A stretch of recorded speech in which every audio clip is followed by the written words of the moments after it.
We want to call this meeting to order. Chair, I Yeah. just want to say Desmond, so if I complain enough, do I then get to get out of purgatory and sit next to the chair? Is that how we do this? Troublemakers have to sit next to the teacher. Yeah. You'll get the grease here. Thank you for that segue, Councilmember Dr. Early West. Yes, this seating arrangement is special. So thanks to the request of Director Desmond. Oh, no. Wow, you just made. Enough of I'm that. taking notes, Desmond. I'm taking notes. Just kidding. But there is a pattern to this. So y'all can noodle on this while we go through the meeting, and we'll announce what it is later on. But for now, we'll continue with the meeting. So with that, I'm going to ask the Director, Dr. Early West, to lead us in the pledge, please. All right. I pledge allegiance to the flag of the United States of America and to the republic for which it stands, one nation, under God, indivisible, with liberty and justice for all. Okay, thank you. All right. Madam Clerk, could you go ahead and take the roll, please? Thank you. Good morning. Director Andriotta? Here. Baines? Present. Boomgarden? Here. Bradford? Here. Branscombe? Yes. Houlihan? Here. Chapdelaine absent. Chapman? Here. Clark Kretz? Here. Clarici? Here. Desmond? Here. Daddon Calvillo? Present. Early? Here. Howdeshelt? Here. Hume? Here. Jennings? Here. Jones? Here. Kennedy? Here. Kozlowski? Here. Lauren absent. Maple? Here. McCully? Here. Rodriguez? Here. Sander? Oh, sorry. I haven't sat at this end of the table in a decade. Where is that voice coming from? Over here. I have to like project into the room. Okay. Director Sander and I are old friends, so I'm hoping that he'll be Oscar, my you're in the assistant front. here. So, yeah. They're by Rich. Thank you. Director Schaefer? Absent. Teeter? Veerkamp? Here. Vega? Here. Villegas? Here. Halden for Gallardo? Here. Chair Soon? Here. And ex officio Tacker for Sevis. Here. Thank you. We good? Okay, thank you very much. Moving on to public communications. This for items, anyone would like to make comments for items not on the agenda. I have 3 speaker cards here, and if there's anyone else who'd like to make a comment on items not on the agenda, please submit your speaker cards now. The first person I'd invite up to the podium is Dale Somerville.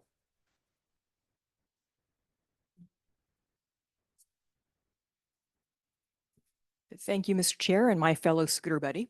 And good morning, Board of Directors. Morning. My name is Dale Somerville. I'm a senior associate with California Consulting, the largest grant writing firm in the state. I'm a resident of Yolo County, and as some of you may know, a longtime city staff person for many cities, including my latest tenure as the Parks and Community Services Director for the City of Davis, as well as the Grants Administrator. While working for the City of Davis, I led the staff in submitting and receiving numerous grant awards, which were awarded for projects in city infrastructure.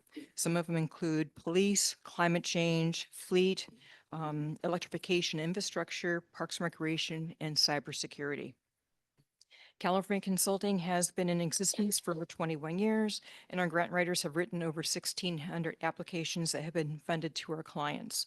Our team has brought in more than $1.6 billion for our variety of projects and community projects and programs. California Consulting has contracts with more than 130 agencies throughout the state to perform not only grant writing, but also grant writing reporting services with public agencies, including cities, counties, special districts, and school districts. Our local clients include the cities of Davis, Vallejo, Vacaville, Yolo County, and Woodland and Winters Unified School Districts. Also, one of your various similar Council of Governments, San Gabriel Valley Council of Governments also has an on-call contract with California Consulting. As you all know, with the current changing and complex economic times, it is imperative to look at various types of funding sources and braiding your monies to leverage your programs for your projects and communities that you represent. Leveraging your monies and seeking grants is consistent with your vision statement, thriving in Sacramento community region, and your mission to convene and advance equitable, sustainable, and prosperous future. I have left my contact information with a clerk, and please do not hesitate to reach out if I can assist this body of government or the bodies that you represent. Thank you. Thank you. Next speaker we have is Robin Davis.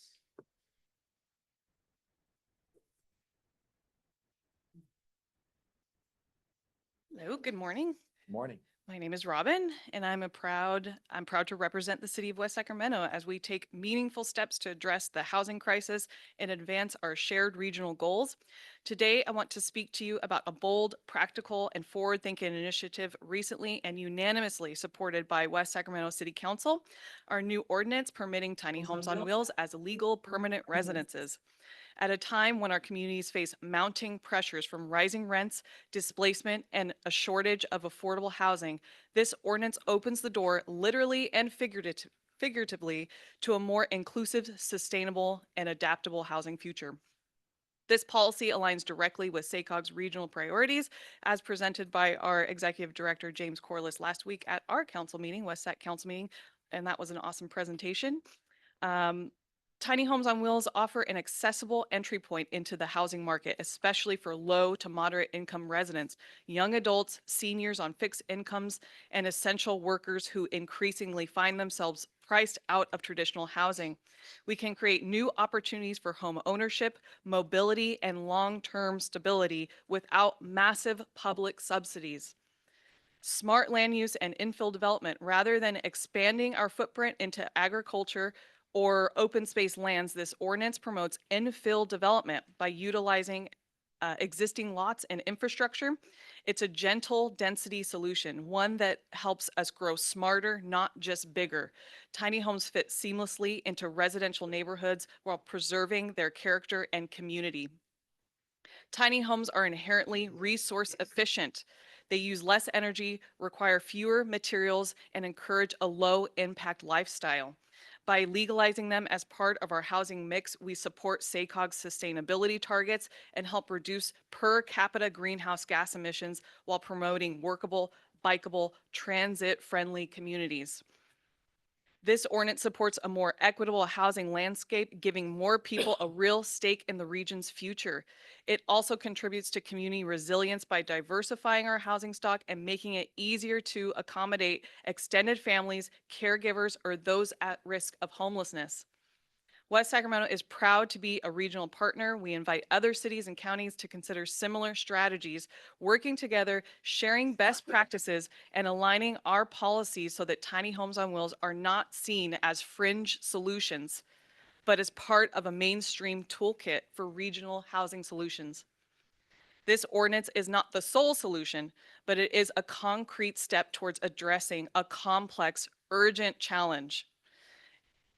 It's scalable, practical, and people-centered. And most importantly, it sends a message that we are ready 10 to seconds. innovate, ready to listen to our residents, and ready to act.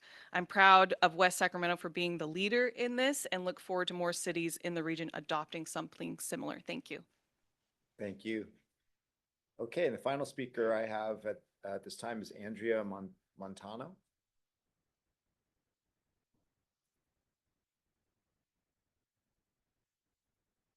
Good morning, esteemed SACOG members and board of directors. I kind of want to joke because I think Robin and my chat GPT are good friends because they kind of echo the same sentiment. My name's Andrea. Today I stand before you with genuine optimism about our region's housing future. I'm delighted to congratulate West Sacramento on the groundbreaking Tiny Home on Wheels ordinance, a policy that exemplifies the innovative thinking we need across the capital region. West Sacramento has taken bold steps in addressing one of our most pressing challenges, providing diverse, accessible housing options for all of our residents. By creating a clear regulatory path for tiny homes on wheels, they've opened the doors to new housing possibilities that weren't available before. What makes this ordinance particularly noteworthy is the pragmatic approach. Rather than getting bogged down in years of study, West Sacramento recognizes immediate needs to take decisive action. They created a framework that establishes reasonable safety standards, streamline approval processes, and maintain neighborhood character while providing clear guidelines for property owners. The ordinance isn't just about tiny homes, it's about reimagining what possibilities can happen in our housing ecosystem. It demonstrates that we can find solutions that work within our existing neighborhoods, utilizing available land efficiency and creating housing that meets diverse needs at all price points. I encourage all of the Capital Region to look closely at West Sacramento's approach, their ordinance, and their supplemental documentation as a different kind of blueprint, because not every solution needs to involve a massive development project or extensive rezoning. Sometimes the most efficient policies are those that make space for incremental, flexible housing options that can be implemented very quickly. As we continue to work together, let's draw inspiration from this example. Let's look at opportunities that say yes to housing innovations, that diversity are options and increase supply. Let's be willing to try new approaches and learn from each other's successes. Our path to housing abundance in our region will be paved with precisely this kind of creative thinking. West Sacramento has provided us with one valuable piece of the puzzle. Now let's build a success forward in our region where everyone has access to safe, stable, and affordable housing. Thank you. Thank you very much. Lynette, are there any people online? Hi, Chairson. We did notice this meeting under AB 2449 statute. We anticipated that a board member would be online, but they're not this morning. But as such, we do have a public comment online that we need to take. Would you like to hear that now? Yes, please. Thank you. Mr. Tartaguia, this is Lynette, the clerk at the SACOG board meeting. You are in the meeting and you are welcome to provide your comment now. Thank you. I'm sorry. I'm also in another meeting, so I hope I will not reach over you on the conversation. But I'm hoping that there's a PowerPoint presentation from West Sacramento related to this effort, because I remember some time ago, the Sacramento City attempted to deal with some of this, and they found a major difficulty in making on the street locations small mobile mid homes. But I'm hopeful that we have a continuation going on and that this will be archived with the appropriate contacts information. That's my public comment because I'm also on the way to another meeting. So thank you, guys. Thank you, Jeffrey. Drive safely. Okay, any other public comments on this, Lynette? There's no other public comment. Okay, thank you very much. We're gonna move on now to our consent calendar items. Mr. Moore, do you want to make a comment now or should I? Yes, I can. I can just note for the record that when we call for a vote today, as Lynette mentioned, we did notice this under AB 2449, and normally when we do that, we have to call a roll call vote. But given that we don't actually have anyone online, I think it's fair to say that we're not proceeding as a teleconference meeting. We're all proceeding here in the room. So I think it would be okay Brown Act wise, since we don't have any board members online, to just call all in favor. But because we did tell the public they'd have the opportunity to participate online, we should continue to take public comments online. Okay, absolutely. We'll do that and then we'll dispense with the roll call vote. All right, with that, we're on to disclosures for the consent calendar items. Are there any board members who need to make a disclosure for the consent calendar? Seeing none, I'll move to questions. Any questions from our board members on the consent calendar or desire to remove any? Seeing none, I'll go to public comment. Ms. Espinoza, is there anybody making a public comment? There's no public comment on consent items. Okay. Therefore, I'll come back to our board. Move consent. All right, moves. by Dowden Calvillo, second. Dr. Desmond Desmond, Beaton. seconded Dowden Calvillo. All those in favor say aye. Aye. Opposed, abstain, motion carries. Thank you.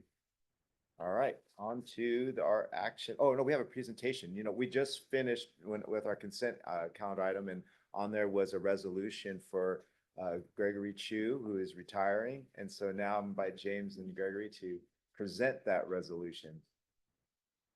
All right, Chair Soon. I was hoping we'd have a couple more years till I had to get up here and actually do this. But we want to give a really heartfelt farewell to Greg Chu. Greg started at SACOG in January of 2004, which means his career can now legally walk into a bar. That's remarkable. I've got a plaque here. Well, I've got to know, it's not quite a plaque is coming, but I have we do this at SACOG. We have magnets in terms of how many years you've worked, 1, 5, 10, 15, 20. We don't have any 25 ones yet. We haven't made those, but you get them all, Greg. Greg, I think many of you know him. Your staff, if you don't know a lot about Greg and you're relatively new to the board, believe me, your staff will know Greg. Greg's done so many things at SACOG in his 2 decades of service here. He's run the Airport Land Use Commission. He has overseen our community design program that's funded a lot of amazing projects in your jurisdictions. He's worked on housing and housing elements. Greg is a problem solver extraordinaire. And when I go out and I meet with your staff and I go around the region, without a doubt, everybody will say to me and pull me aside and say, I just want to thank you for Greg. I want to thank you for Greg's passion about our community, his belief in what we're trying to do, going above and beyond. So I would love if any other board members have any comments, but I just want to go out of my way and say thank you so much, Greg, for all of your your career here, your mentorship of staff. We've kind of known this day was coming, and so we've been trying to get Greg to by osmosis, give us on our team and our staff a little bit of the magic that he carries, but it's a little bit irreplaceable. And your passion for this region and the places that we all serve is second to none. So thank you so much, Greg. Yeah.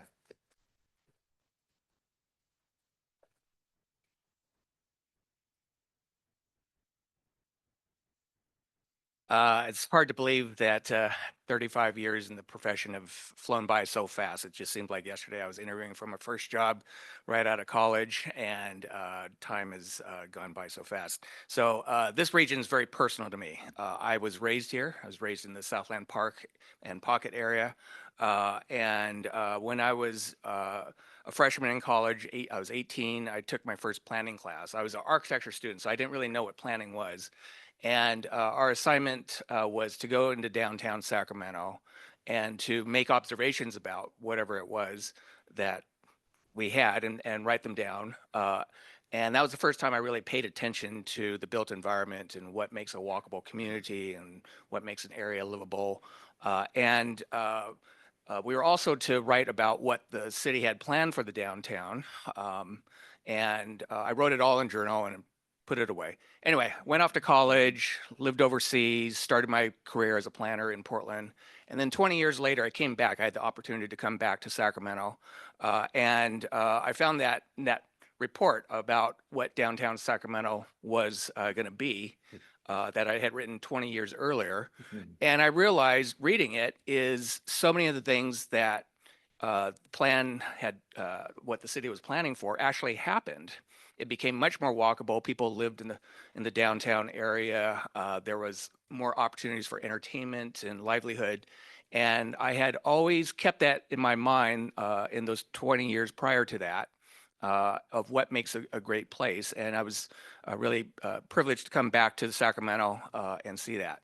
So in the subsequent 21 years in my time at SACOG, I think the analogy is parallel to all 28 of your jurisdictions. I've worked with each of your planning departments for that entire time, and I've watched them blossom. You may not feel like that as elected officials, thinking, oh, this one decision, will it make a difference? Well, with enough perseverance, a champion, and community desire for something, change does eventually happen. In those 21 years, I've seen that go about. And I've really made my living on asking your planning departments 2 questions. One is, what's important to your community that's going on?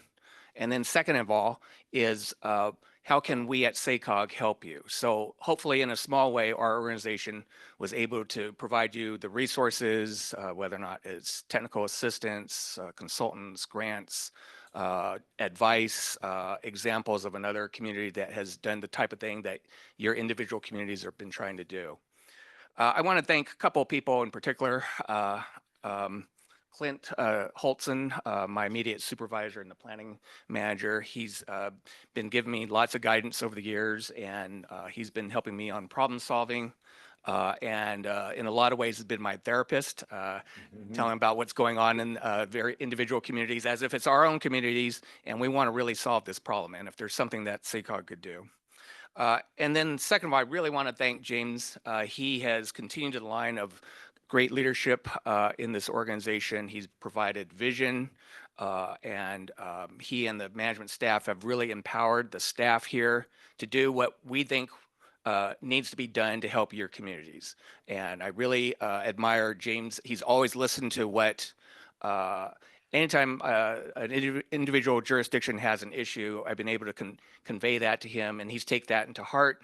He's always kept it in the back of his mind, and when we're dealing with regional issues, there's a lot of local context that happens.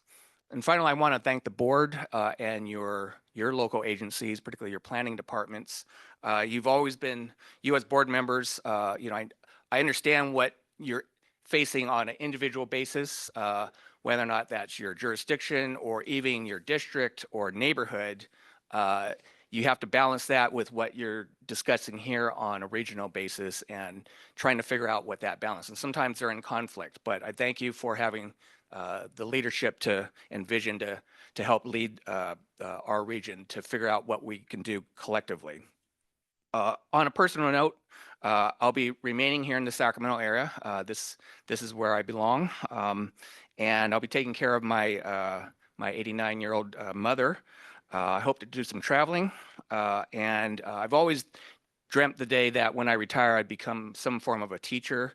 Originally, I thought I'd be a school teacher, but I don't think I have the energy for that. But I do think I might become a English as a second language teacher. Finally, I think I will continue to volunteer in both housing and planning. So don't be surprised if you see me at your planning commission or city council meeting. And finally, I just want to thank you for the privilege of being able to serve your communities. Thank you.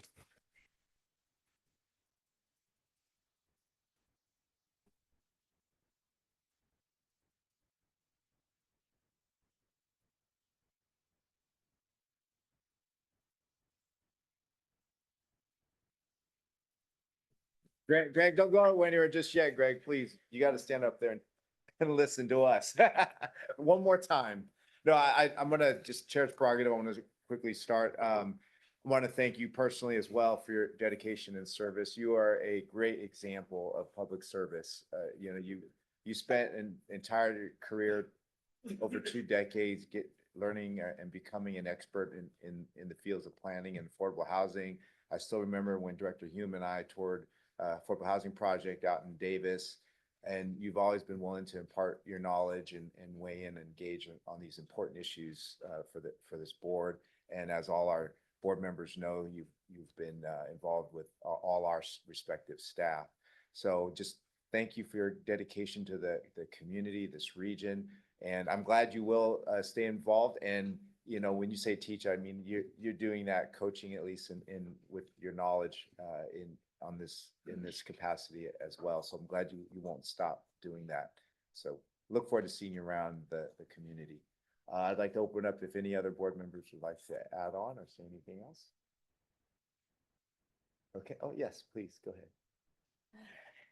Greg, thank you so much on behalf of the town of Loomis. Over the years, all of the things that you've done for us, we are just extremely grateful. And I'm sad to see you go, but I'm so excited to see how that looks like for you, and you'll be able to bloom again yourself. And hopefully I will see you at one of our planning commission meetings, and I'll be the one running up and giving you a huge hug. But anyway, thank you again. I loved working with you. All of our planning staff loved working with you, and you've certainly helped out my town immensely. Thank you. Yes, Dr. Hume. Greg, it's interesting when you sort of stay in this arena long enough, you see the faces change and people cycle through. And you realize the people that you came up with are now at the point that they're cycling out, and it makes you look around and look in the mirror and think, well, I've been here for a minute and I'm probably coming to the end of my tenure. And so you were one of the early people I could rely on in SACOG to give me the straight truth, to present an idea that maybe I hadn't considered, and to have the follow through to actually be there to provide assistance and resource as things got implemented. And so you leave a gap that I'm sure will be backfilled if it's not already. But it will. I won't be here for the next iteration of learning and getting to know somebody as well as got to know you. So Godspeed in retirement and enjoy it, and you've earned it. And thank you very much for your service. Oh, yes, Dr. Kennedy, sorry. Well, Greg, thank you so much for your, well, I guess if you include the work you did in college, your 40 years of service to our community, you truly have made it a better place. And I just want to say that your excellence, your expertise, and your always ability to present and meet with people in such a gentlemanly like manner has been a real asset to SACOG and to our region. And I'm not at all surprised to find that you're from Southland Park in the Pocket. Love that. All right. Yes. Well, thank you, Greg, for trying to help Alton. That's all I can say as far as that. You know the backstory of that. But thank you again. Mr. Chairman, Yes. Each of us, whether it's in our cities or county, or whether it's, other boards and commissions we serve on, we are so fortunate to have resources like this who agnostically can see the future and the vision and the challenges, because we're all looking at Ileton to, I don't know, Sacramento County, I guess, different sizes, different dynamics. And without folks like you, Gregory, to help guide and inform our thought process, we would just be floundering. So thank you. Well, Greg, it's been a long time working together. You and I go back to the original blueprint generation. And so I really appreciate your efforts ever since then in really helping and guiding Rancho Cordova as we grow up, because we've only been a city slightly longer than you've worked here. And so your influence on us has been great. And I think I have you to thank for my seat at the table, because this is an innovation spectrum and this is the high end of innovation. Close to you. I endorse So, that. Thank you for all of your service. I really appreciate it. Greg, I don't know you, but as I was getting on the elevator to come upstairs, my city manager said, "Oh my gosh, did you see your agenda? Greg is retiring." Oh, that can't happen. And I'm like, who's Greg? But he informed me, and my interim city manager is Chris Arias. And so he had been the planning director in Galt. And although he didn't go into detail on the help that you have given Galt, just hearing his voice, it made me know that you were someone who is definitely going to be missed. And so on behalf of the city of Galt, I want to thank you for all the help that you did give to Galt. I was in my previous life was a newspaper reporter for Galt for almost 20 years. So I did see the benefits of it. Didn't know you were the man behind the curtain, but from what it sounds like, it certainly seems like it was. So on behalf of Galt, thank you. And on behalf of Galt, good luck in your foray. It's nice to hear that you're not leaving us, because that tends to happen. So, or, leaving the area. So congratulations on retirement. Greg, I just want to join in with the gratitude for your service and all that you've done in making this region a better place. So I want to join all my colleagues in saying thank you for your service. And I also want to thank you for your perspective going forward. You're not looking to just lay on the couch and just watch TV all day. I heard you say that you want to make a difference going forward, whether it's as a teacher or teaching English as a second language, whatever it is, right? And whatever we can do to help you to satisfy that goal, to do something that continues to make a difference in this region and make a difference for yourself. We want to help you to do that. So I just want to let you know we're here for you, and we want to thank you for your service in the past and what you're going to do in the future. Thank you. Great. Anyone else? All right, well, Greg, I know you can see now you've truly made a difference, and that's what all of us in public service can ask for. So best wishes to you. Congratulations. Thank you.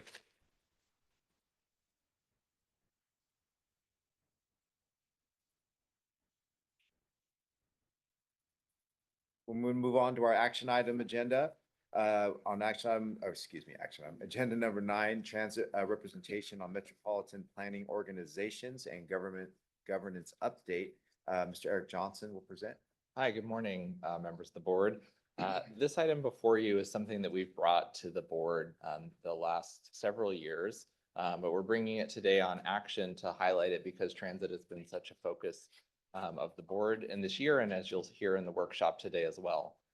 One of the requirements that the federal government has is that as a metropolitan planning organization, you look at how transit is represented. And the way that we've done that historically is to identify which among the board members are serving on a transit agency board in some other capacity. And at this present time, about half of you are serving on a transit agency board, whether that's directly on a board you're appointed to, or your city council or your board of supervisors serves as a transit agency board. So that portion of the action is just adopting the annual resolution that speaks to that. The other part of this item that I just wanted to briefly speak to is the update of the MOU that we have with our transit operators. Also a federal requirement that from a regional perspective, we think across all 6 counties and how do we think about public transit and what's our role in that specific perspective. Last time we updated this was over a decade ago in 2015. And so this is something that we're updating kind of starting from scratch, but working with all the operators, and happy to say that we had our first meeting with all the operators last week and it was very productive. So we're going to meet with them probably on a monthly basis. And our goal is to really get to something that we can all agree to this year that talks about how we can collectively work together to plan for the transit needs of our whole region. And so with that, happy to take any questions. Any questions for Mr. Johnson? Okay, seeing none. Are there any public comments on this item? There's no public comment. Move approval. Move approval. Second. Director Holdchat, second by Director Dalton Castillo. All those in favor say aye. Aye. Opposed, abstain? Motion carries. Thank you. On to item number 10, Senate Bill 125 Transit Program Funding Plan and updated SACOG guidelines. Mr. Leo Torres. Good morning. Morning. Excuse me. Thank you, Chair. Morning, directors. My name is Leo Torres. I'm a transportation analyst here at SACOG. And the item before you today is related to the Senate Bill 125 Transit Program. Wait for the PowerPoint to load here.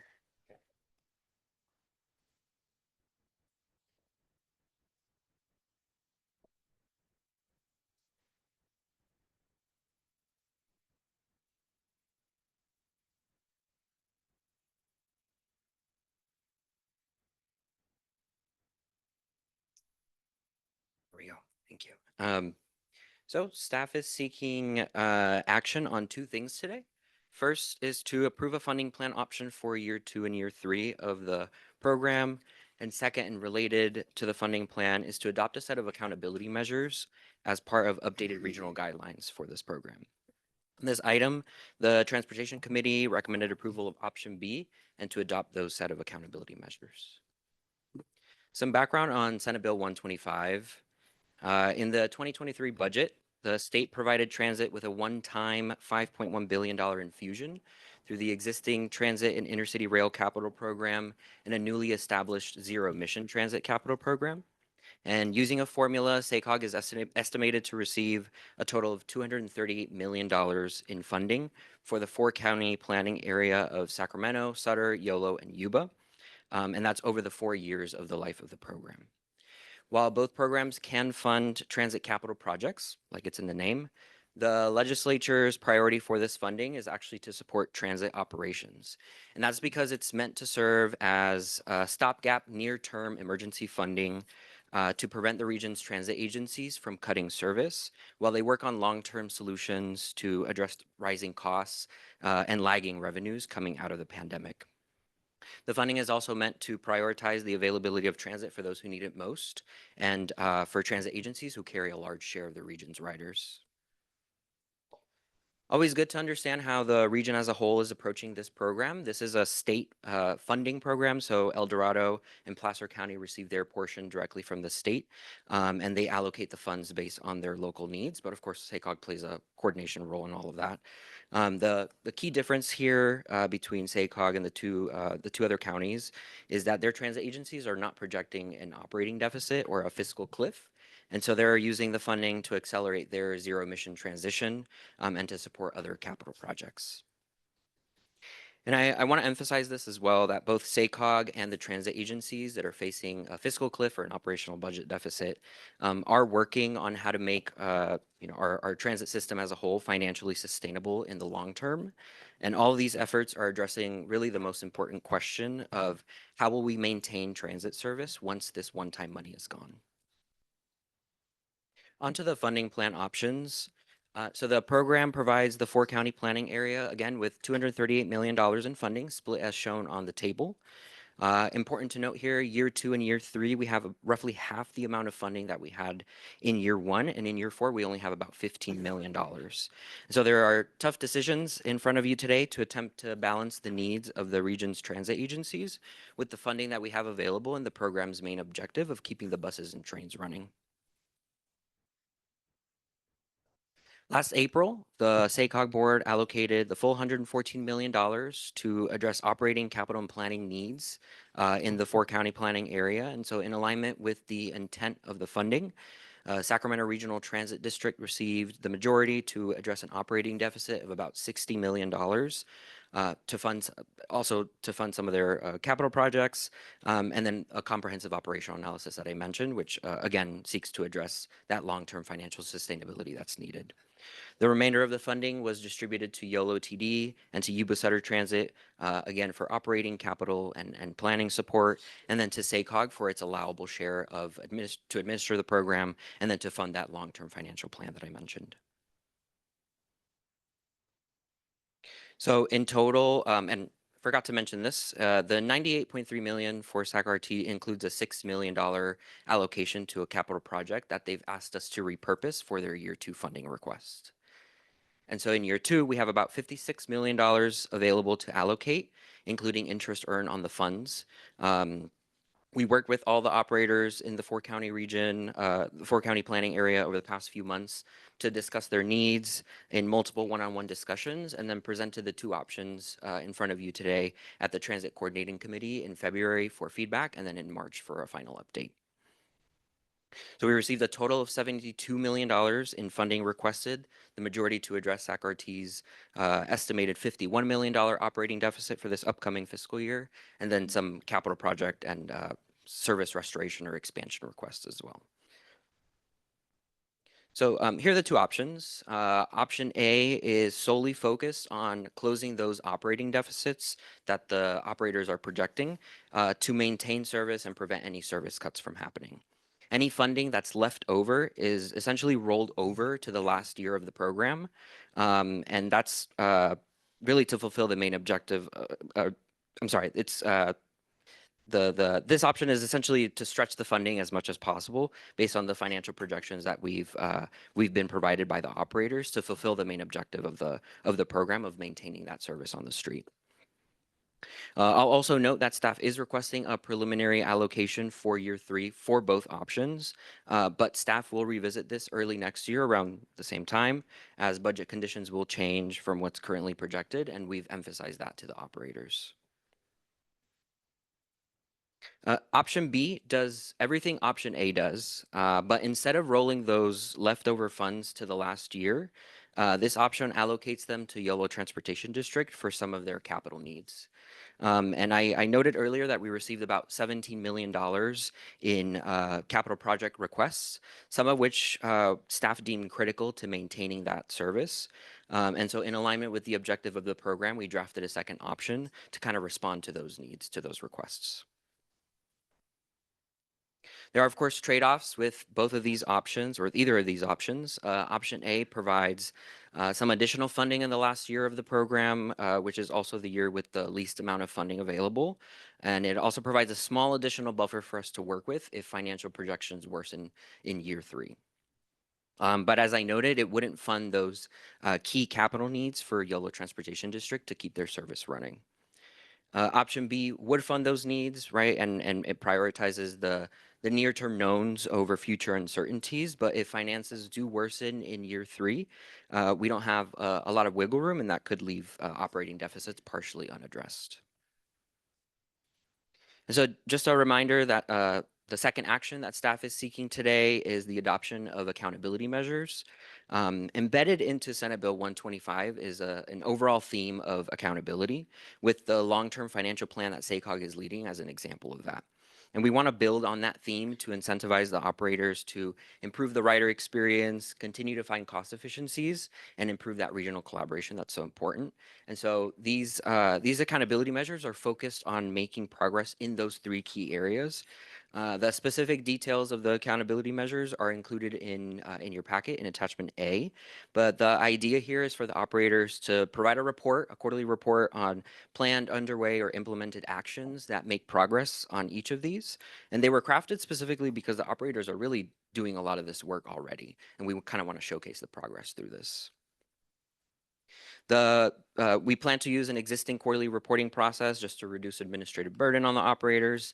Staff will review that quarterly report through a standardized evaluation form that's included in your packet in attachment B. And then we plan on providing the Transportation Committee and the board with informational summary updates on their progress. So again, staff is seeking action on 2 things today. To approve a funding plan option, option A or option B for year 2 and year 3 of Senate Bill 125 funding, and then adoption of those accountability measures. Happy to answer any questions you may have. I believe transit agency staff are also here to answer any questions during public comment. Thank you, Mr. Torres. And just to clarify and confirm, staff is recommending option B. Staff did not provide a recommendation for this item. Or the committee, sorry, yeah. Transportation Committee yes, recommended but option B. right. Got it, thank you. Okay. Any questions from the board members? Yes, Director Hume. Thank you, Chair. I'll reserve comments for after public comment period as well, but I just have some initial questions. The first being is that why is Yuba Sutter Transit only represented in year 1 and not represented in the 2 options before us? Is all the money that they're allocated being expended in year 1? No, so we didn't receive an official request from Yuba Sutter Transit for year 2 funding, but we have had conversations with their staff, and they are here to answer any questions about what their future needs are for year 3 or 4. But if we choose to go a particular path today, wouldn't that encumber all of the funding available? Not necessarily. So again, year 3 is preliminary, and we'll be revisiting that next year because we know budget conditions change year to year. And so the reason we're asking for a preliminary allocation is for SACOG to receive the funds from CalSTA as soon as they're available to disperse. And that allows us to earn interest and allocate that earned interest to additional projects to really support more things, more requests. Okay. Second question, the 2.3 going for administration and funding that's coming out of the zero emissions transit fund, is that just for zero emissions programs and projects, or is that for the entire SB 125 allocations? The 2.3 million going to SACOG? Correct. That's just to administer the program and then to pay for the for consultant support on the long-term financial plan that we'll be doing with all the operators. Okay, which brings me to my next question then. Administrative requirements, one of the requirements and responsibilities of SACOG is complete a long-range financial plan for eligible transit operators. What is SACOG doing above and beyond what the individual agencies are doing themselves to forecast their own financial viabilities? So this is a requirement from the state to receive that year 3 money that I mentioned. We have to submit a long-term financial plan for all the operators in the 4-county planning area to be eligible for those future funds. And so we'll be coordinating very closely with all the operators that are currently undergoing the planning efforts that I mentioned, right? SACRT is doing a comprehensive operational analysis, and they're looking at, their long-term financial sustainability. So we'll be using the outputs kind of their planning to help coordinate our own, SACOG's own long-term financial plan. Director Hume, if I could, I mean, this board and the Transportation Committee in particular has had a lot of discussions, and good ones, important ones, right, about the long-term sustainability of transit. So what I would say is these two things are not in vacuums. Actually, one builds on the other and should answer a lot of the questions, especially out of the Transportation Committee, that many of you had on how do we, year one, year two, year three, but how do we actually make sure long-term our transit operators have a path to financial health and sustainability. And so I'm not questioning the importance of that effort. I'm not questioning the need for a budget and a forecast. What I'm wondering is, what is SACOG's role other than consolidating information provided by the individual agencies from an oversight? Is it oversight? Is it simply facilitation and consolidating? I mean, what are we buying for that 2.3 million? So there is an oversight role. We'll be conducting an annual financial analysis, and that includes looking at any assumption, like revenue and expense assumptions, as part of that effort. So are you essentially checking the work then? Is that? So the financial analysis will look at both operating and capital assumptions as part of like the requirement of the funding that's coming from a directive from the state. Okay, I won't belabor the issue, so I'll move on. Accountability measures, how were those determined? Who provided input? So those are at the staff level. And again, there's a standardized evaluation form that will be kind of evaluating the responses from all the operators. We'll be providing that evaluation to the operators to, provide a chance for them to review and revise their quarterly report, so that we're all kind of on the same page on the progress that they're making. And Director Hume, we ran those through the Transit Coordinating Committee. That's what I want to know. You vetted them through the agencies. Absolutely. Okay, thank you. No further questions. Thank you, Chair. Director Branscombe. Thank you. I'm on the Transportation Committee. Director Early made some great arguments in favor of option B. Go to her for those. They were overwhelming and embraced by the entire committee. We did discuss the cliff, the fiscal cliff. And the conclusion I've come to after thinking about it at great length is that the lobbying power of the amalgamated transportation union and transportation workers and the various transit agencies, they must have absolute confidence that the legislature is going to come through and fill in year 4. Because if they don't, it's going to be a financial shock. And in fact, before I got into other lines of business, my first job out of college, I was an auditor with Price Coopers. And I would imagine at some point, an auditor of SACRT would have to qualify the opinion based on, is this a going concern when you're operating at this level and you're facing a cliff, $50 million cliff in the not too distant future. But again, there must be just great confidence in all of these transit operators that the legislature is going to come through and provide the cash. That's the only reason I can see for sustaining operations at the level they are now, rather than paring back and trying to get ahead of a cliff. Thank you. Thank you, Director Branscombe. Any other questions, or we'll go to public comment? I'll make it after public comment. Okay, thank you. Thank you, Mr. Torres. We'll go to public comment. We have Autumn Bernstein signed up to speak, followed by Wandamu Minjitsu. Thank you. Good morning, Mr. Chair, members of the board. Autumn Bernstein, Yolo Transportation District. We do ask the board to accept the Transportation Committee's recommendation to approve option B. While option A does fund our transit operations deficit, which is running about $2 million a year, it does not fund urgent capital needs that jeopardize our ability to provide reliable service. We did not ask for or receive capital funding in round one, unlike our counterparts. We didn't ask for and receive this because we didn't have an updated capital improvement plan, one that was less than 15 years old. And we wanted to make sure we had our ducks in a row before we asked for those funds. I want to point out that both option A and option B fully fund SACRT's operating request for both years 2 and 3. So it's really only our request that's up for debate. And I want to share just a few words about why that request is important. Half of our active fleet exceeds FTA's retirement age of 12 years and 500,000 miles. A third of that active fleet are what we call super seniors. They're more than 16 years old and they have more than 800,000 miles. These buses pose major challenges. The manufacturers no longer provide parts for them. So when parts fail, we have to either buy them on the secondary market if we can find them or have them custom built. Every time one of these vehicles has a breakdown, it could be their last, depending on whether or not we can find parts. So we have many, many vehicles that are sidelined currently because finding or machining parts is so challenging. So what we're asking for is funding to purchase used CNG vehicles, compressed natural gas vehicles, because so many of the larger agencies are very far ahead of us as far as buying electric vehicles, and they're actually retiring older CNG vehicles that are in better shape than the ones that we're running. So that's what we're asking for, is funding to buy used buses, not even new buses. And to the larger questions, I think, around transit funding and sustainability, I just want to make a plug for a transit funding workshop that we are hosting. It's going to be next month.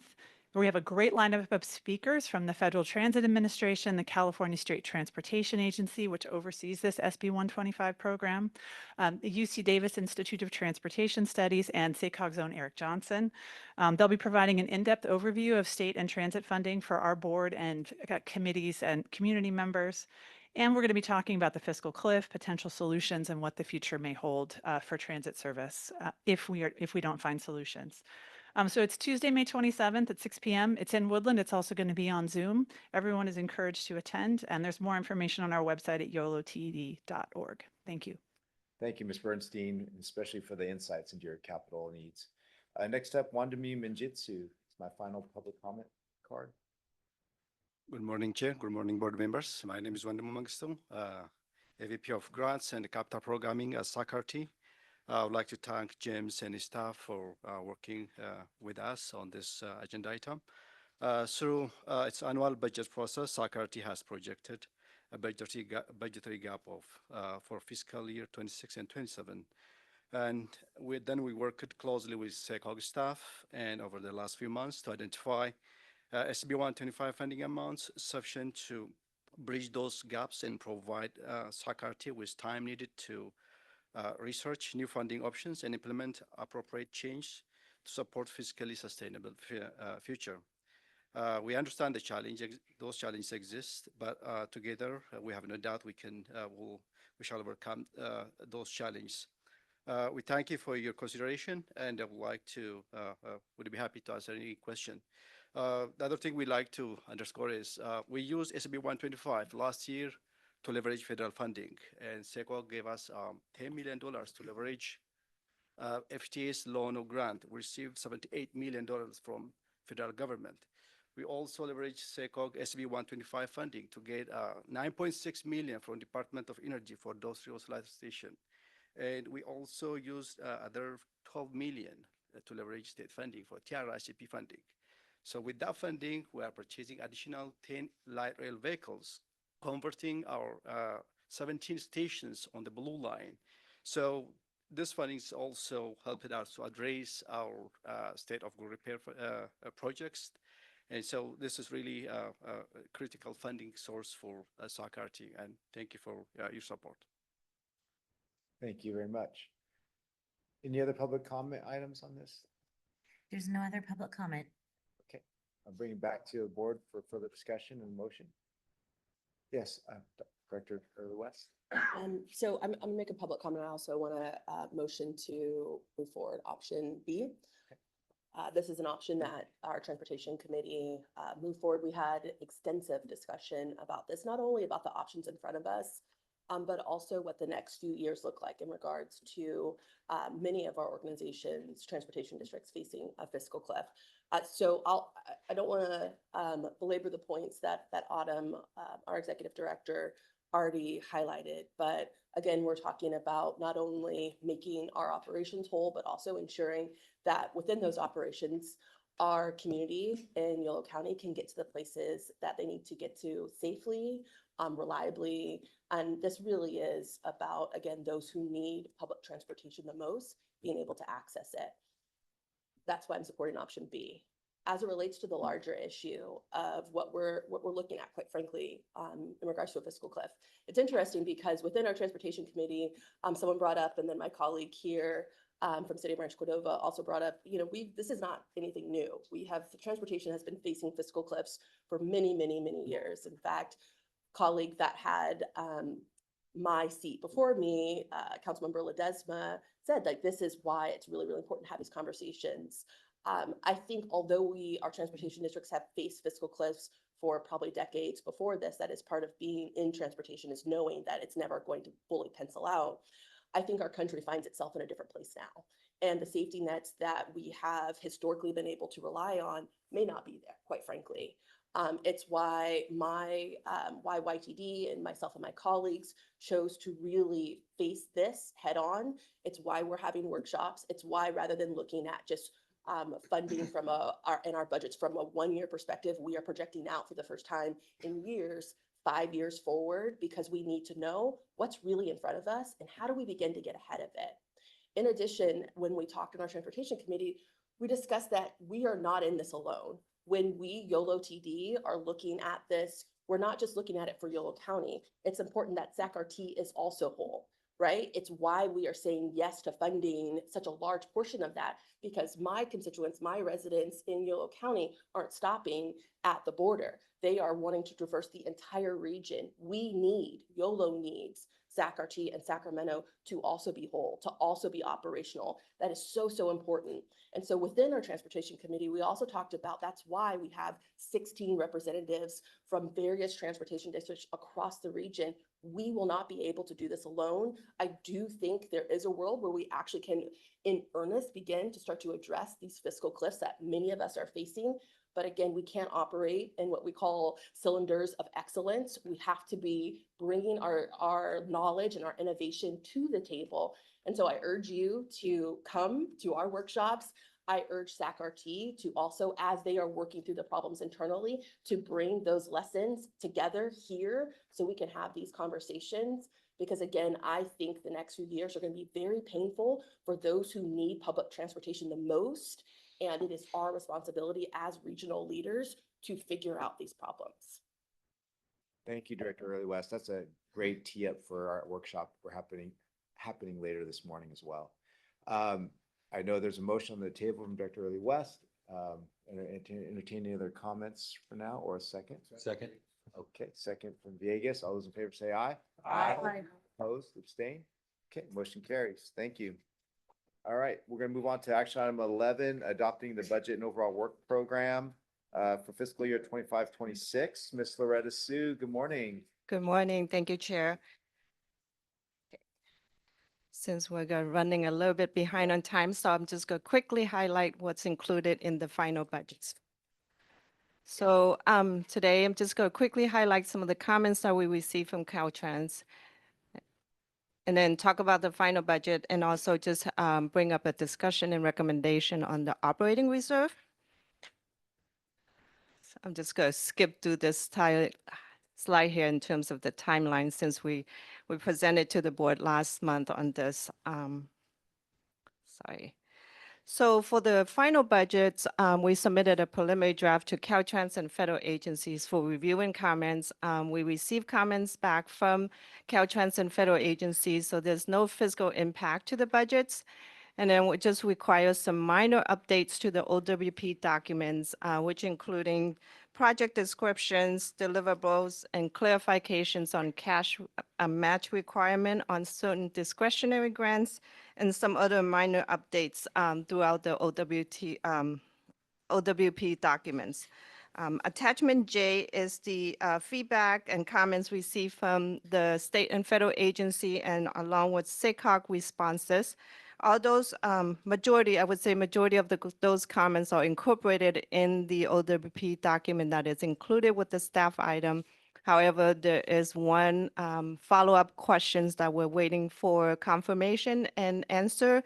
So there might be some minor revision or edits to the final OWP document before we submit it to Caltrans by May 9.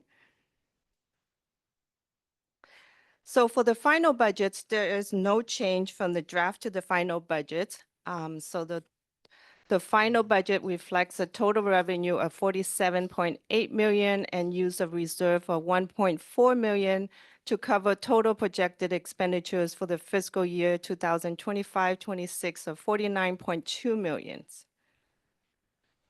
I'm just going to quickly highlight just the total breakdown of the revenue source. Again, total revenue is 47.8 million. This including all the activities included in the operation budgets and also the board and advocacy budgets. The budget reflected a net increase of 6.2 million comparing to the current fiscal year, and this increase is mainly due to the RCN pass-through grant and also the REAP2 Green Means Go pass-through grants. And here's just a quick overview of the expenditures for the fiscal year 2025-2026, totaled 49.2 million, which includes approximately 28% is related to staff costs and benefit costs. Consulting costs is 10%, and then pass-through costs obviously make up over 50% of the total budget for the fiscal year. Just got talk a little bit about the operating reserve. At the March board meeting, board member asked about SACOG operating reserve policy. So the current policy is for 3 months reserve, or approximately 5.6 million. As a follow-up, staff review the fund policy guidelines that was issued by the Government Finance Officer Association, which is also known as GFOA. They provide recommendations for public agency in the US and also in Canada. Based on the latest recommendation from GFOA, public agencies should take a risk-based approach to establishing the reserve.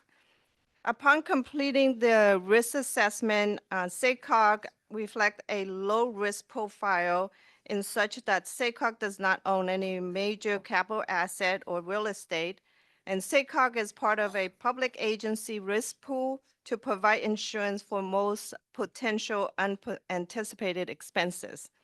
And additionally, SACOG expenditures, majority of the expenditures are pass-through costs, and then consulting contract can be canceled or suspended if there is no corresponding revenue. And of course, on the revenue side, SACOG receive primary formula-based federal and state funding.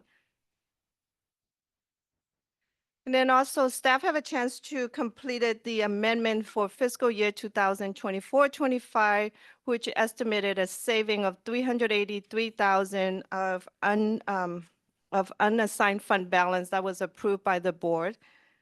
So based on the saving from the current fiscal year and then also the risk assessment that we just completed, staff is recommending assigning 500,000 of unassigned fund balance to the operating reserve.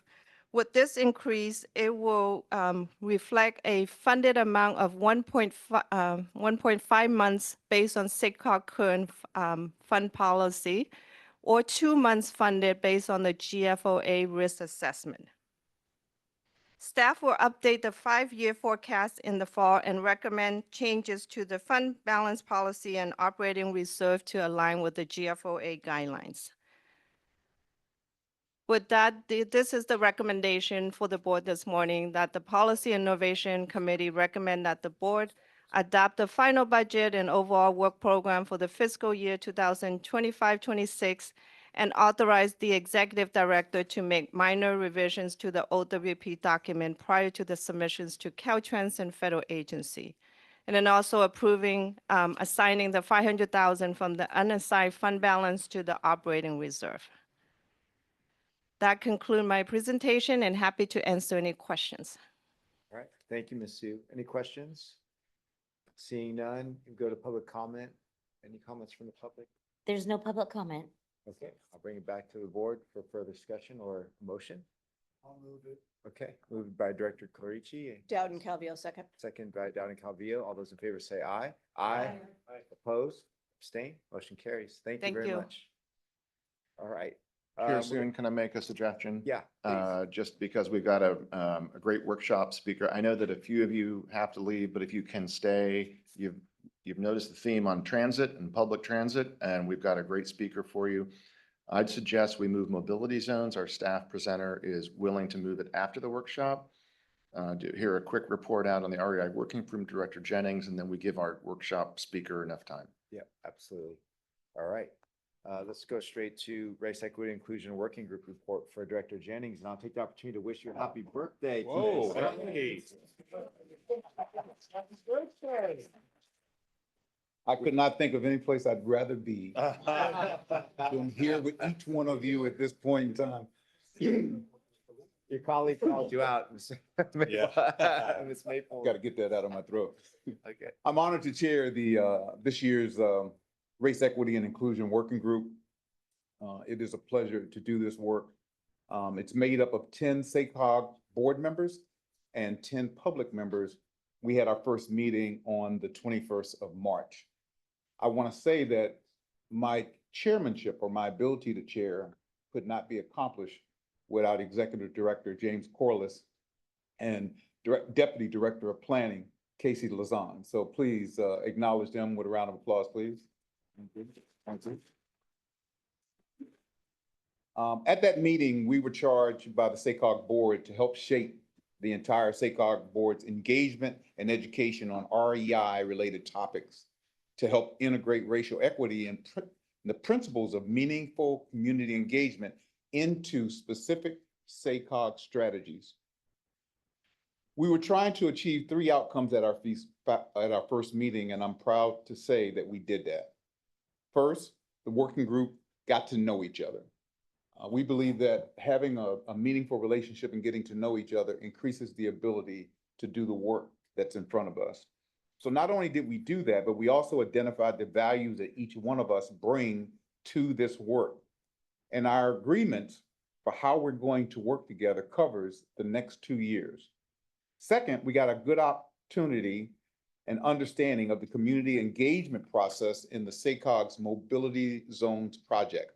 It's coming to the board next month for an action.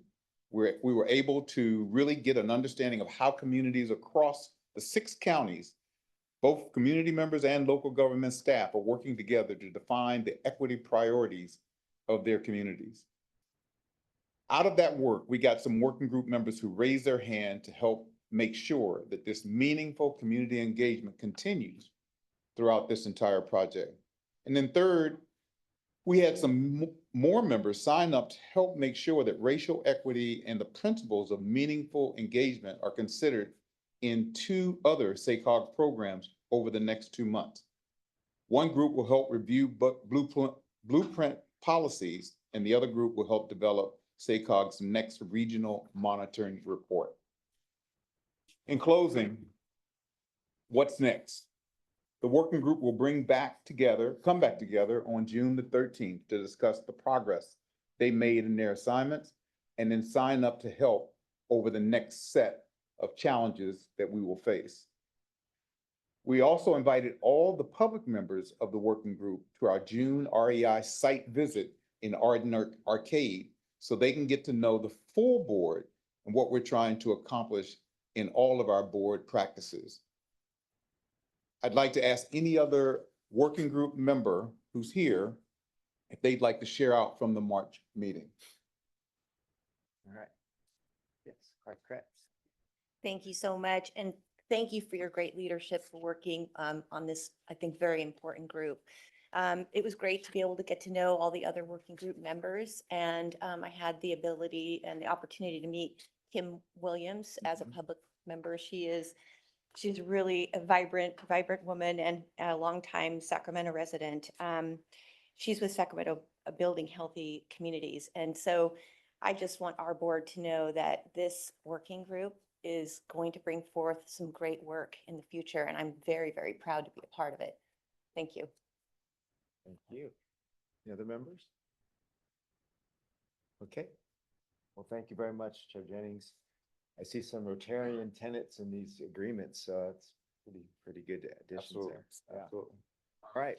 With that, we're going to move on to our workshop of the day, effective and efficient public transit, lessons learned from peer regions across the U.S. And I'm going to defer to Mr. Corliss, but quickly, I just want to say we had a great powwow discussion last night with Mr. Christoph Spieler here, so it was very fascinating. Well, thank you. Thank you, Chair Soon. Yeah, it's really our pleasure to welcome Christoph Spieler to the SACOG board this morning. Mr. Spieler resides in Houston, Texas. He teaches at Rice University. He's a remarkable combination of a structural engineer and an urban planner. And he just has written the book on the screen here, Trains, Buses, and People, an opinionated atlas of U.S. and Canadian transit. Just to, Chair Soon, you mentioned this, the items that you had this morning, one of which was to adopt the resolution on representation on this board of transit topics. 16 of you sit on transit agency boards. That's half of you. That's a majority, right? You just approved the SB 125 funding and you asked good questions about the future of financial health of transit in the region. And so we're going to have this workshop today. We're going to have a workshop in May at your May board meeting on microtransit. And then those of you that sit on transit boards, we want to actually convene you after that for a lunch session on this because as Director Jennings often says, there's a lot of power in teams and you all are a team and 16 of you on this board can do remarkable things. So what we're going to be focusing on is transit. So with that, Christoph, great to have you. Take it away. Sounds good. Got a presentation about 20-25 minutes and then we'll hopefully have plenty of time for Q&A. So very happy to be here today. The picture there we go. Nope. Is that working now? Yep. There you go. I always like a quick tech response to get everything working. So I always like starting this by talking a little bit about how I got here. I actually started in the transit world as an advocate, became a transit agency board member, and turned into an urban planner for a living. This picture I show here today is Houston, Texas. You can see where I live, you can see where I work, and you can see the train that gets me to work every day. I care about transit for two reasons. One is it makes people's lives better every day. I have the opportunity to live a better life because I have access to great transit. I want other people to have that opportunity. But the second is great transit makes better places. If you look around the world at any of the great economic centers of the world, there are efficient, functional transit systems in the hearts of those places. I do a lot of transit planning across the country now, doing things like reimagining regional rail in Philadelphia, figuring out transit-oriented development in Seattle, figuring out bus rail connections in Austin. And as James mentioned, I wrote the book and I also teach at Rice University, where I teach transportation to architects and to engineers, thinking about how transportation shapes cities and how the decisions we make about transportation shape the cities that we live in. And the book itself covers every metro area in the United States and Canada that has rail or BRT. It talks about the decisions those areas made and the results of those decisions. And it is really amazing to look at that world of how the individual context of each city shaped those transit systems, but also how decisions that were made decades ago still shape those places. And the seats you're sitting in, I think it's important to realize you are making decisions that will last for decades as well. And that gets us to the heart of what transit is about. Now, transit serves a lot of purposes, and what purpose transit serves can vary where you are. One thing, for example, that transit does is it provides an essential kind of safety net, a service that is available to make sure that anybody can reach the things they need to reach in life wherever they live. But at its core, what transit does best is it moves a lot of people in a small amount of space.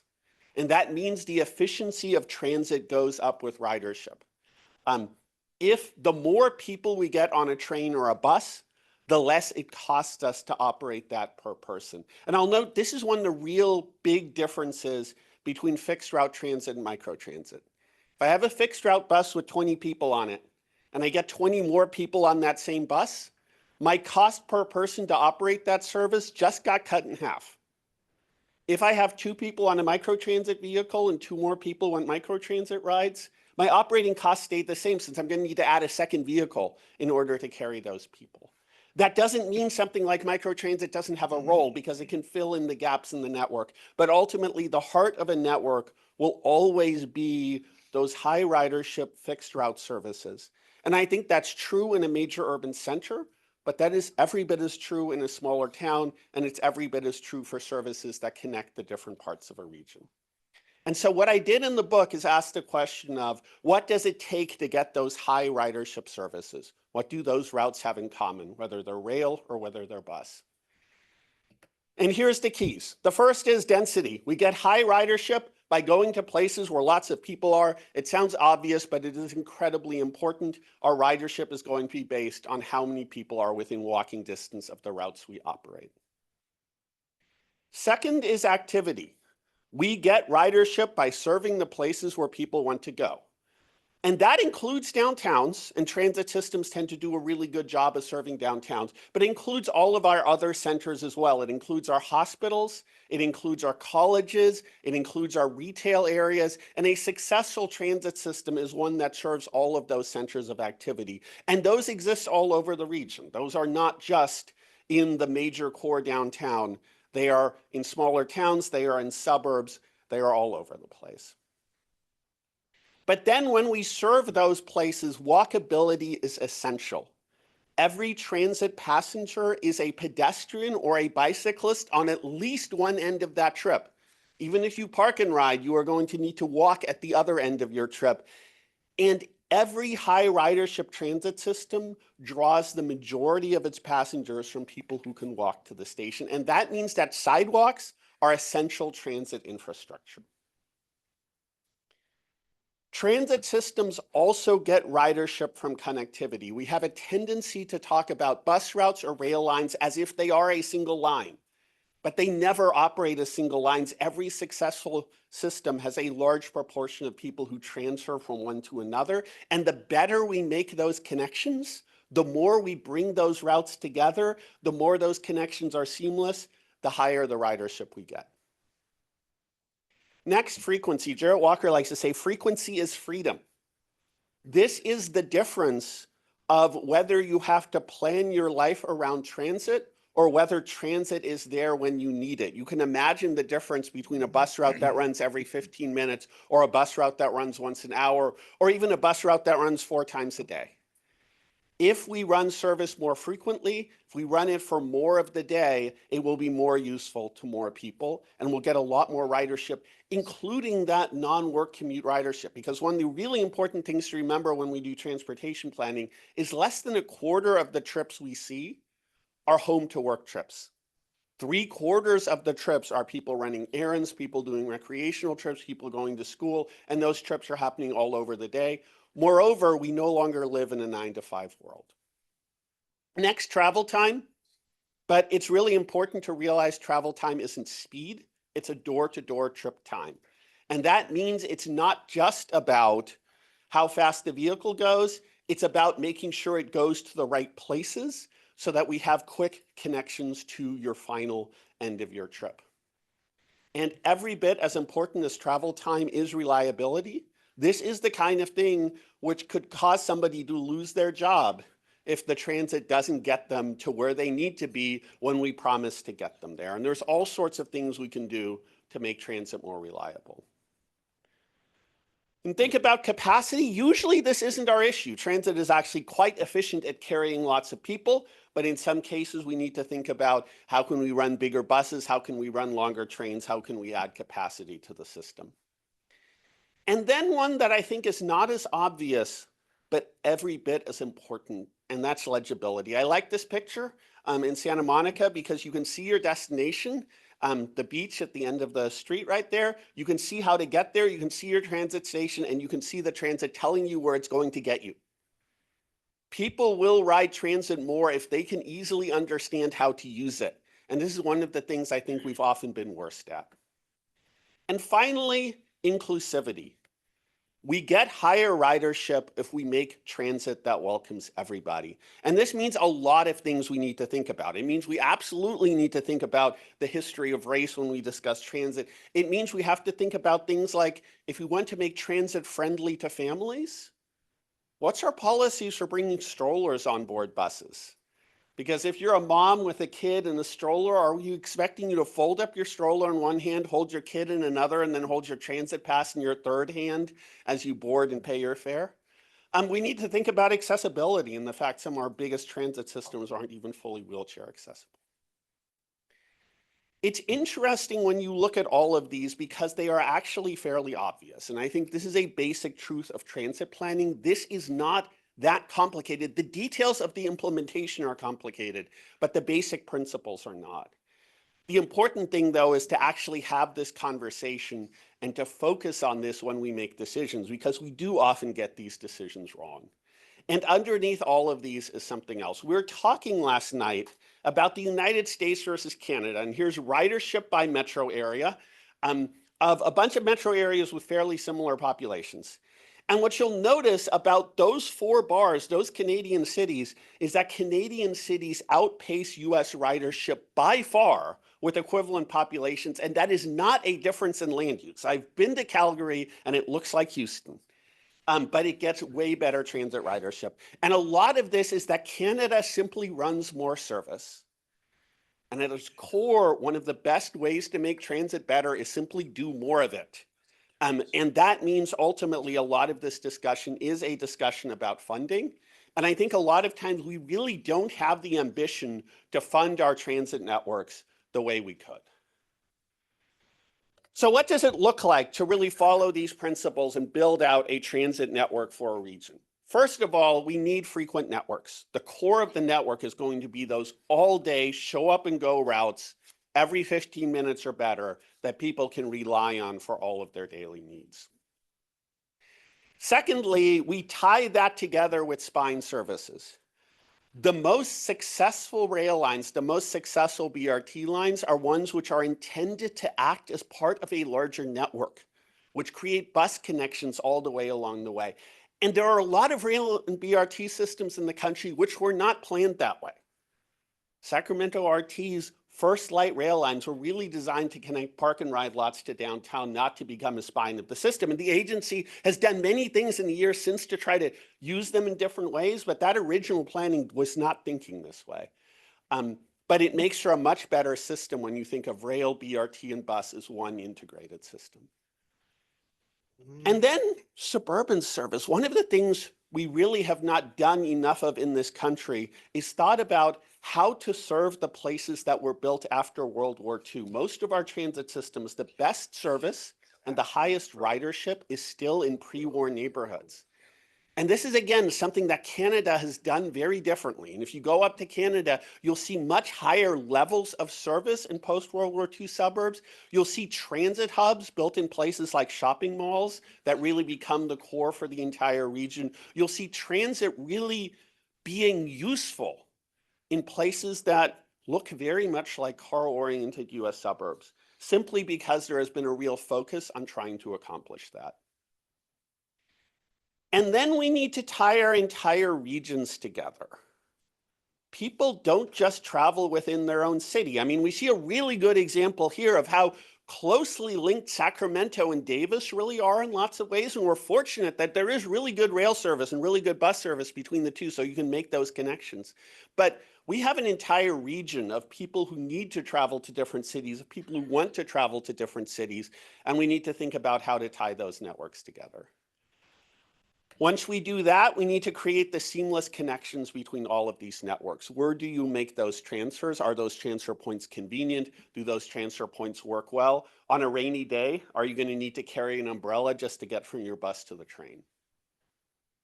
And then we need to make it all easy to understand and easy to use, passenger information, fare systems, everything that ties this together.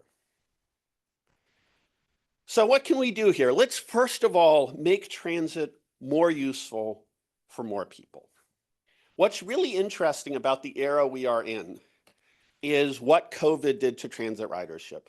We literally had a period where agencies were telling people not to ride transit for all of our common good.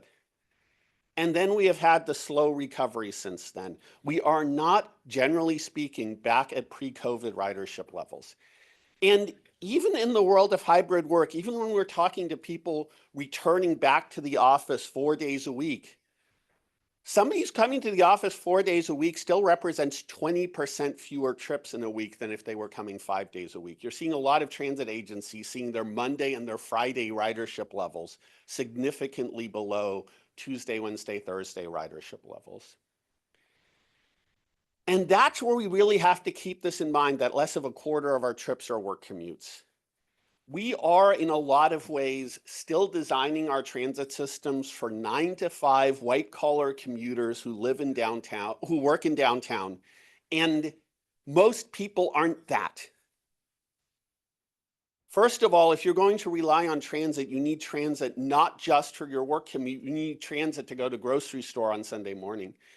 But somebody's working at that grocery store. And if we look at all of those Amazon distribution warehouses and the kind of shifts we have in there, a lot of work travel isn't happening 9 to 5 either. 34% of commuters leaving for work before 6 a.m. or after 9 a.m. And we haven't designed systems to serve them. Women, when they travel, are much more likely to trip chain than men, much more likely to include errands in their commute, and we haven't designed systems to serve that. This is a basic equity issue. This is an issue of how we serve people and how well we serve them. And I think there is a real opportunity to reimagine transit networks for all-day, frequent service, not just in the urban cores, but across the entire networks. And some of that is work that SACRT has already done locally, and I think there's far more we can do on that front. Here is when you look at US metro areas in terms of how well they are covered with all-day frequent service. This is 2019 data. So some of these numbers have moved around since then. But look at this range all the way from Little Rock at 0%, to San Diego at 37%, and some of the Canadian areas at the top of up to 66%. This is where investing in more service can really improve where you are. You can see Sacramento sort of in the middle of the pack there at 10%. You can also see that in Houston, we're 16%. This is definitely something where you can move the needle. Then let's talk about reliability. We need to make sure that transit actually gets people where they're going when they need to get there. There's a lot of tools to that. We can talk bus lanes, we can talk BRT, we can talk about getting buses out of traffic. We can talk about transit signal priority, specifically at tricky intersections like this one right here in Grand Rapids, Michigan. We can talk about making the layover facilities at the end of the lines better. Doing things like restroom facilities for operators can even make routes more reliable. We can talk about better dispatching and making sure the transit agencies have the staffing to run this service well. And we can talk about things like railroad crossings that can make bus routes unreliable. And let's think about improving the passenger experience. This picture, I think, represents a lot of times what it feels like to be a US transit rider. We can make every bus stop we have a better bus stop. We should be focusing on getting 100% of our bus stops accessible. We should be focusing on better passenger information, on shelters, on benches. And just make that basic part of the transit experience a much better experience. And we can think about our transfer hubs. What does it feel like if I'm transferring from one system to another? I actually had a really great experience as I got here on Capitol Corridor and walked out of the station. My bus was waiting for me right there. That ought to be what every transfer experience feels like. This is Munich, Germany, with light rail and bus under one roof, seamless transfers. Just a great experience. And I think we can aim for that a lot more. We can also really think about what information we provide passengers. This is what the Twin Cities calls arterial rapid transit. And what you'll notice here compared to an ordinary bus stop, obviously it has a shelter. It has real-time passenger information. It has a full schedule and a full map of the route. It has a flashing beacon that tells you when the bus is coming. It has a sign that tells you which direction the bus is going. And it has a name. And just giving a stop a name makes it so much easier to navigate the system. Yes, that's what rail stations have, but it's not inherent to rail that we would name a stop. We can name a bus stop just as well. And all of these features add up to a system that's really easy to understand and use, along with route planning that makes these routes simple and easy to understand and use. And then let's think about land use. Every city has its transit infrastructure. Here you can see the light rail lines here in Sacramento. As I noted before, originally built in a lot of ways to basically be easy to build. Here's an existing freeway right-of-way. Here's an existing freight rail line. They definitely hit some of the major destinations in the region, do very well at serving downtown. But if you look at this map of population density, you can also see the places they miss. And that ends up being how you think about where to design frequent bus service. It ends up being how you think about where do we do rail extensions, where do we do a BRT, and make sure to serve some of those places that aren't served as well now. But I can also turn that around and say every one of those existing stations is an opportunity. Every one of those represents a walkable radius around that station that has great transit access to the rest of the region. And what we do in those places shapes how useful our transit system is. It shapes how many people can live within walking distance of good transit. It shapes whether people can find jobs within walking distance of that transit, whether people can go shopping, whether people can have fun. It basically determines how useful that system is to how many people. And we know we can get lots of new development near transit. Here's a map from Houston of the Houston Light Rail Line, and every block you see in color is development that happened after construction started. You don't think of Houston, I would imagine, as a transit-oriented city. It really isn't in a lot of ways. But developers understand that being near transit is valuable to people. And we definitely have the opportunity in a place that is growing like Sacramento is to get a lot of that.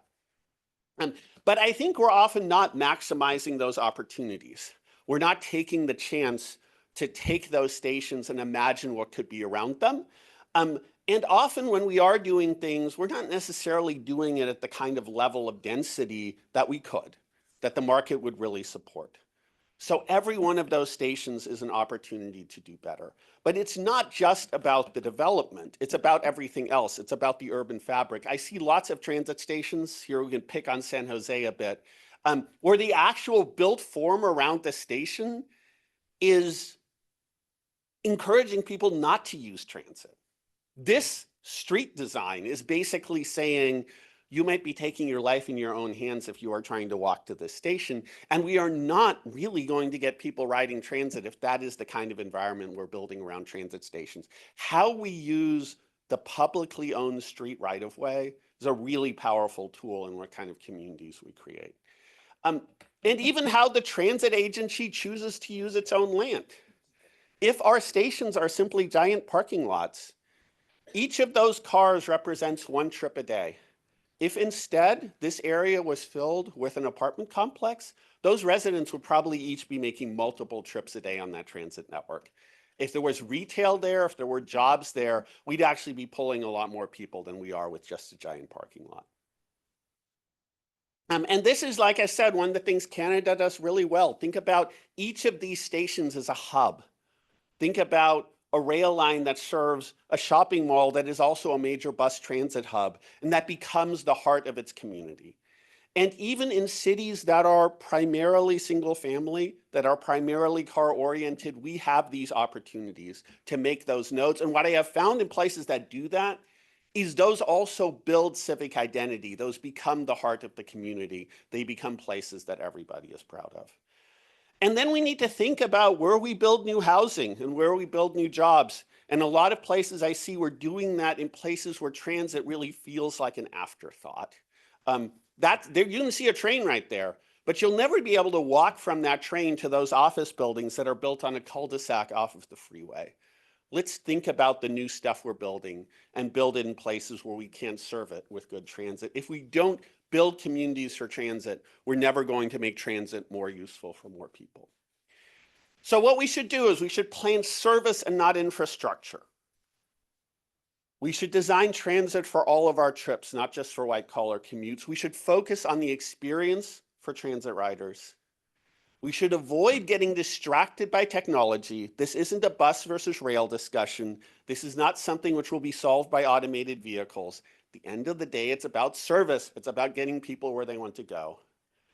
And we shouldn't take our existing injustices for granted. We should try to make our systems better for everybody. And we should measure our accomplishments by ridership and the access we grant people, not how much money we spent, not how many miles of rail we laid. At the end of the day, this isn't about trains or buses. This is about people and how well we make their lives better. And if that's where we focus our transit planning, we can do a lot better than we're doing today. So with that, happy to answer your questions. The book is Trains, Buses, People, an opinionated atlas of US and Canadian transit from Island Press. Also on there, you'll see my email address and my handle if you want to find me on Blue Sky. Questions? Thank you very much, Christoph. Very So- enlightening. Any questions? Yeah, Yeah. so maybe Okay. because it's getting closer to noon and I'm hungry. This question is, you mentioned getting to the grocery store. What impact has Instacart, Grubhub, and other things had on mobility and use of transit? It's interesting from a transit use standpoint. I mean, first of all, we have to realize that grocery delivery costs money. It's not the same as the cost of going to the grocery store. And not everybody has that additional money to pay for grocery delivery. So getting people to the grocery store is still essential. I do think it's interesting, though, that the ability to have things delivered more easily has actually made it easier to live without a car. That sometimes you have people who their key thing is, I can make most of the trips in a day, but sometimes I need to like go to the store and buy something big. And that's why I need a car. Delivery has changed some of that. And sometimes the key to allowing people to live without a car is actually to solve some of those edge cases. And I do think some of the world of Amazon has actually made some of that a lot easier. I think that's actually, that gets another point we were talking about earlier, is that whole question of why do people who use transit or use transit for something still feel they need to own a car? Because a car is actually a major expense in a person's life. And it's often because we can get them to work on transit, but we can't get them to other stuff. Seattle, for example, has done a great job of transit to hiking trailheads on the weekends. As it turns out, there's a good number of people who the reason they feel they have to own a car is because they want to get out and see some nature, and the transit system doesn't get them there. So I think it's a really important point about thinking about all the trips we make, not just those home to work trips. So a follow-up question. So in land use planning, retail follows rooftops. Yes. Which came first, transit or density? That depends on where you're looking. Yeah. There's great photos of New York City when they were building out the subways, and they were building in subways in Queens through emptiness, like open fields with a new subway line, and then the density got built around them. Yeah. So we can absolutely build transit to encourage density. We can also absolutely build transit in places that already have density. I think where we go wrong sometimes is not combining that thinking. It's not like building transit into the middle of an open field will automatically cause density, because if my land use policies don't align with that transit, I'm not necessarily getting any of that density I hoped for. And I think a lot of cities have gone wrong sort of building transit around almost hopes of future density without then following through on what it takes to actually make that happen, without considering the development market, without considering zoning, without considering all the other aspects of land use. So I think the answer is both, and a lot of the best transit lines are the ones that both serve existing demand and create the opportunity for more. Because with infill development, the biggest possibility for more density is often in places that have some density already, as the private development market also tends to like that because you've already proven out that there's demand there. Director Kozlowski and then, oh, okay, Taylor.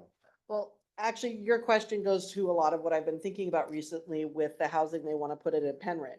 Because they're looking at putting, I can't remember how many units, but almost 1,200 people in Penryn, and there aren't hardly any services. There's no transportation services. There's hardly any grocery services. And it's something I keep wondering, that same question. You're gonna put this huge housing unit in there. How long is it gonna take to get transportation up there for what they're trying to put up there? And it doesn't match in my mind. And so it goes right along with what you said. What goes first? It's the chicken and the egg. Because how long is it gonna take us to get transportation up there if they put this housing unit that they're looking at doing in Penryn right now with no services? Right. And I mean, and if it's enough housing and the transit agency isn't facing a fiscal cliff, it gets pretty easy to justify a bus route. You know, that if a transit agency planner looks at something and says, I see all these new people moving in here, that's absolutely something you can plan a bus route around. But I will note that often when I see that new development happening, it's being laid out in a way that actually makes it incredibly difficult to serve. Transit needs a good connected street network in order to be able to get somewhere. I've seen instances of new development happening, but the street connectivity is such that it's really difficult to plan a good transit route to that spot. I've seen complexes laid out so that you can run a transit route past them, but the actual walking distance from the bus stop on the street to the actual unit through the gate and around everything else is so long that people aren't going to take that transit. So a lot of times what we actually mess up is, so we put things in inconvenient locations. We have a tendency to sort of drive new development to where it bothers the least people, which is often actually the most difficult places to reach. And then secondly, when we lay out that development, not just the buildings, but the street pattern and all the public infrastructure, we design it in a way that doesn't work well for transit and doesn't work well for pedestrians and doesn't work well for bikes. And then afterwards, we look at it and say, I wonder why no one's riding transit. And it's because the decisions we made discourage that transit ridership.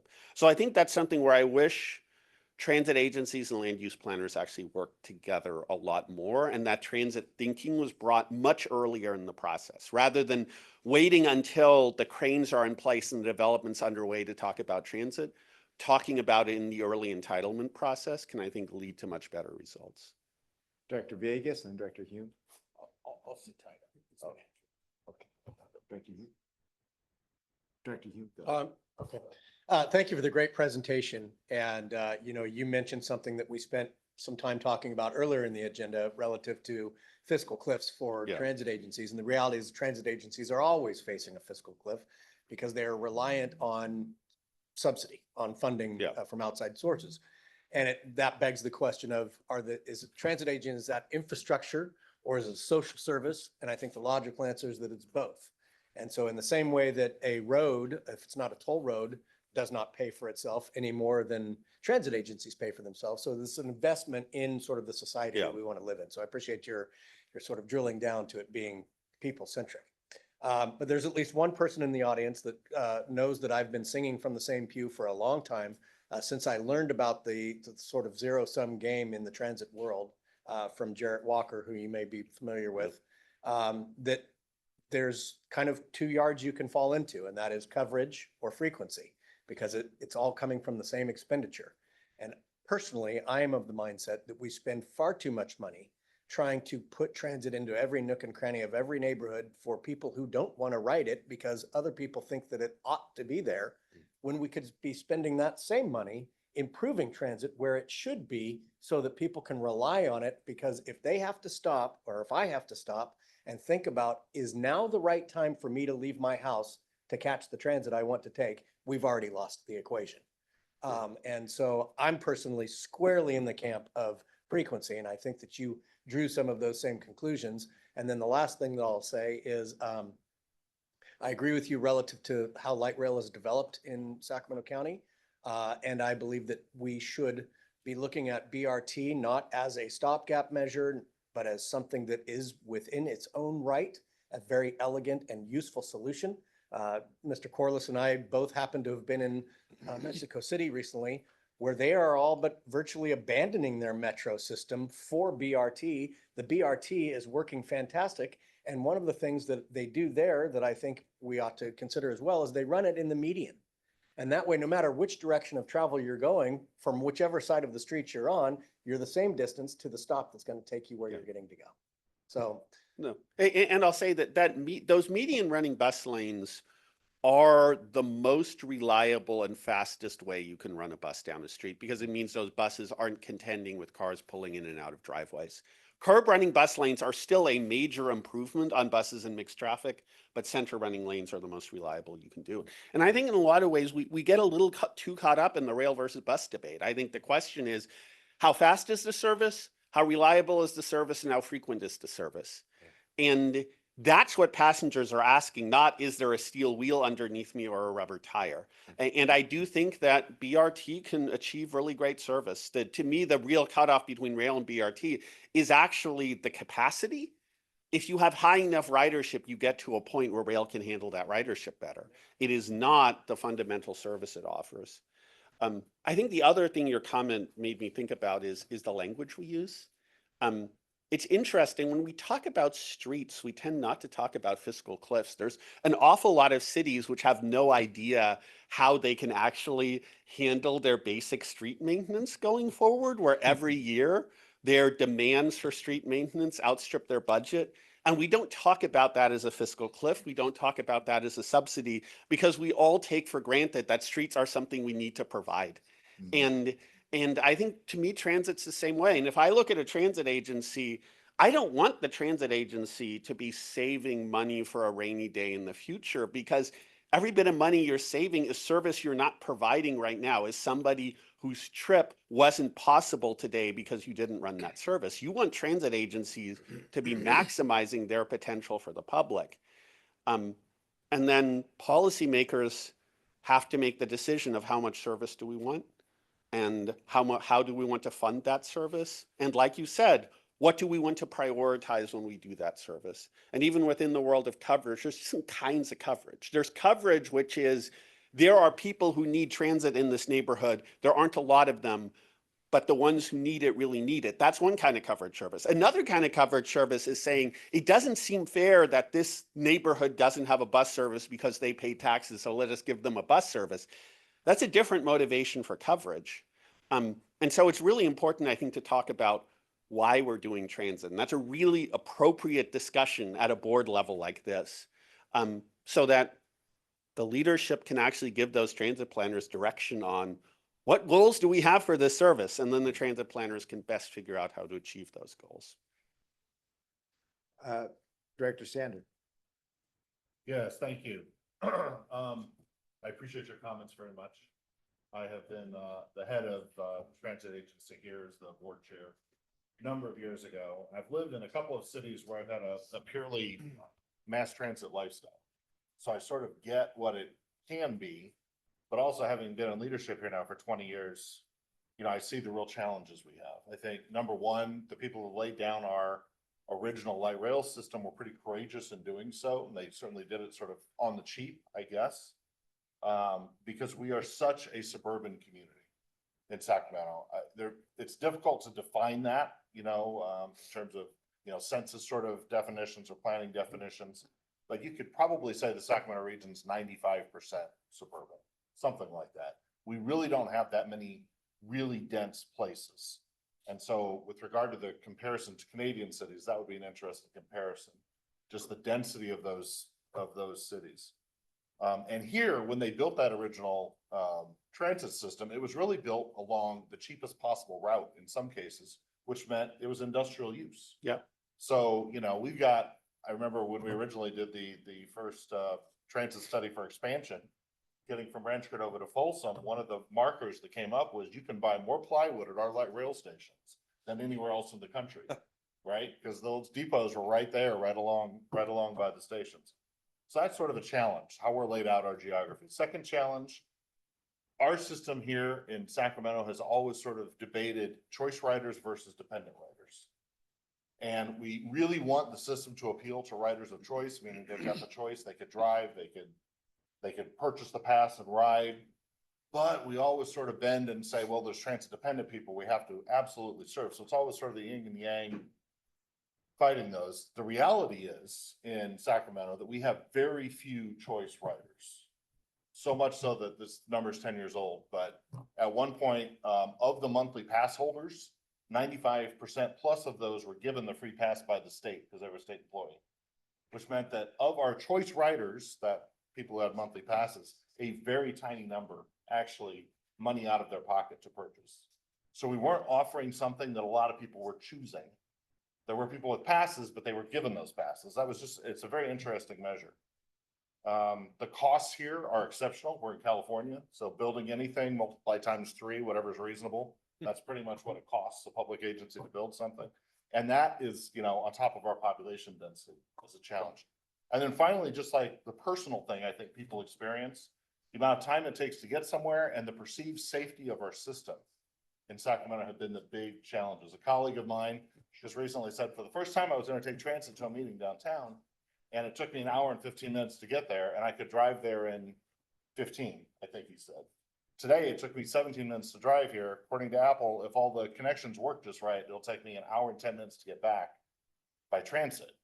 Those are hard sells, right? When you can easily drive there, get point to point, and you don't have to worry about walking for 30 minutes and, you know, having plus minus 15 minutes on every connection. So it seems like, to me, we are really a long way from achieving sort of a transit system that works and meets our density. And so I'm always curious, can we be compared with something similar to us as opposed to something that's really vastly dissimilar to us? Yeah. No, and I mean, and I think this is one of the things where coming from Houston gives me a different perspective than I think if I were coming from New York City, because Houston is similar to Sacramento in that way, in that a great portion of the region developed after World War II, developed around interstate highways, developed around single family suburbs. But what I found in Houston is there are places where transit works extraordinarily well. When we opened our first light rail line, which was a very different planning philosophy than here, it was basically build down Main Street, connecting our downtown to our biggest universities and our biggest medical center. Corridors like that exist in Sacramento too.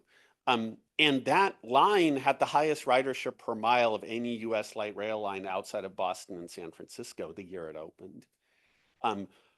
For downtown commutes, and this is a downtown dominated by oil companies, incidentally, we have roughly a 30% transit market share. And for the people who live in the suburbs and are commuting downtown, over 50% transit market share.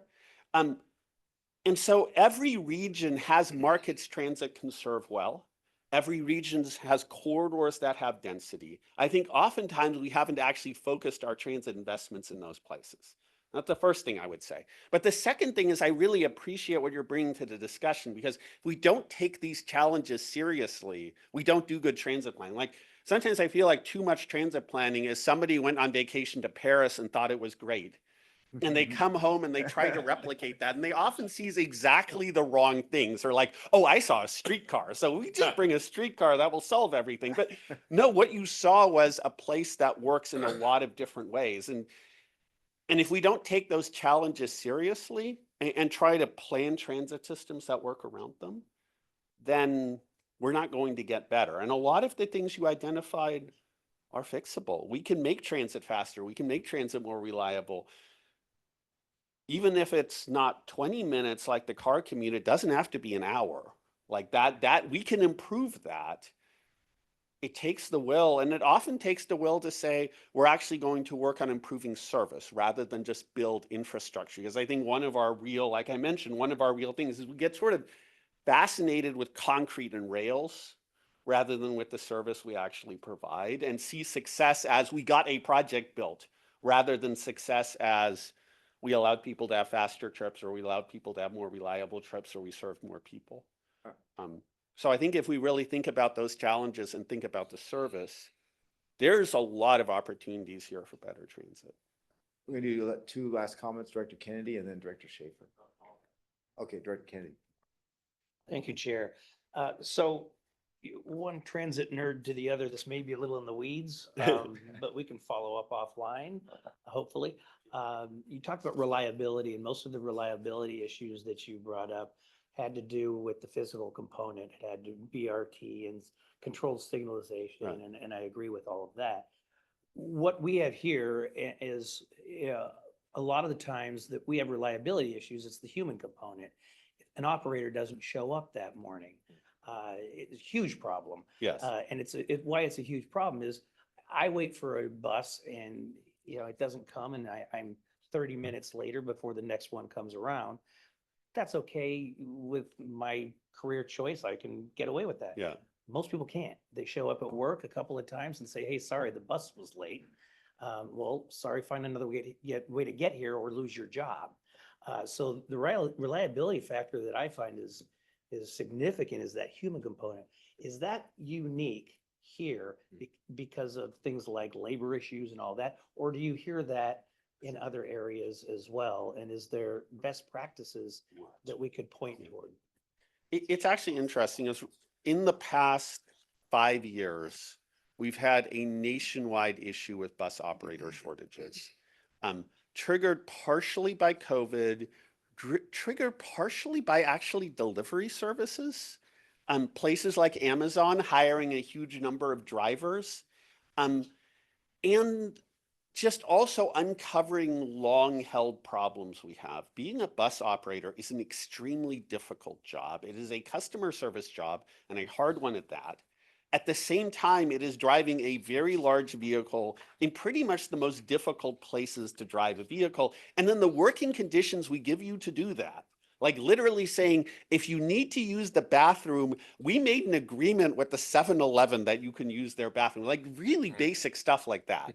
And I have seen agency, and I will say on top of that, sort of work-life balance issues. In a lot of places, if you sign on as a bus operator, you are not going to see your family for Christmas for the first 5 years after you take the job, because the worst shifts go to the people with lowest seniority. And I've seen agencies make some real headway in resolving all of those issues. And some of them are physical. It's like building a restroom at that layover is a physical improvement. And as well as the kind of street things. And it's not just, I need 5 miles of bus lane. Sometimes it's a single intersection, but some of them are practices and some of them are just paying people better. So not the only, I was just in Albuquerque. They're still running 60% of pre-COVID service, even though they have a budget to run 100% because they simply can't get enough operators and mechanics. So it is a real issue. And I agree with you, especially on lower frequency service, dropping runs is one of the worst things you can possibly do. Saying to somebody, you're waiting for your bus, sorry, your bus isn't coming today, there'll be another one in an hour. It's really hard to live a life on transit if you know that might happen to you. And it's how you lose riders. It's absolutely. They're going to do it 2 or 3 times and that's it. You lost them. Or how your riders lose their jobs. I mean, yeah. So I think it's really essential to focus on that. And it is both the operational stuff and the infrastructure together. So I think you're absolutely right on this. Thank you. Mr. Spieler, okay, sure, go ahead, Doug. For your next vote should be live a life on transit. Practical guy using public transit. It is not near, like I said, we should actually make transit way easier to understand than it is. Absolutely agree with you. And Mr. Spieler, thank you so much for coming out here and sharing your wisdom and experience with us. We could talk all day long about this, obviously. We do have to move on. But I want to offer this up because we got all this great information. It spurs our brain juices, and I hate not having an action come out of this. We just took action earlier today to have this governance with 16 of our board members that also sit on transit agencies. And James and I were talking, there's going to be a luncheon in May. And I'd like us to, let's envision what it would take. This is something that we're not going to accomplish. Chances are most of us won't be around if it ever gets implemented, right? So you do it in the mindset that this is a lot of work. Like I don't want to minimize this. We're not going to solve this overnight, right? We know there's a lot of working together, connectivity, all these things. But if we don't put something out there, our future selves will be stumbling over these same things. So at the very least, we know, we're aware, and the future, future selves can choose not to do it. I hope they won't, but this will at least put something out there that's implementable and consider a lot of the things that Mr. Spieler talked about. So defer to you, James, for any expansion on that. Yeah, no, the lunch, as you said, in May, after the board meeting in May, 16 of you sit on those boards. So just to wrap this up and maybe go back to Director Hume's question earlier about the consultant overview on finances, your transit agencies across all 6 counties know their business better than anybody else, right? We as SACOG want to be a partner, just like we do to your cities and counties, to make sure they're successful. And you all as board members, and the conversation you've had in this workshop is exactly the conversation we wanted, because you're gonna have to make some tough choices, right? One of those is frequency over coverage, right? That means there will be places that don't get served to give other people better service. The other is gonna be funding. So stay tuned on that, but we believe that there's power in 16 of you, and everybody else is invited, but 16 of you that serve with those hats on as transit agency board members. And that's what we want to explore more so this year, because as all the items today just showed you, we're gonna need that. We're gonna need those 16 of you and then some, right, to be powerful believers and leaders on this topic. I've got one final request. We moved our info item on mobility zones back. I've got Justine Resio Patel on our SACOG staff here. 5 minutes is all we ask. I know we're at time, but 5 minutes to listen to Justine, because mobility zones, another project you're gonna be voting on next month. And so we wanna make sure you've got the info. We've discussed it a lot in our transportation committee. So give Justine, if you can, 5 minutes of your time, and it'll be paid back many times over, I promise you. So Absolutely. I know thank you, there's work that Christoph. went Thank you into so that. much. Thank you again, Mr. Spieler.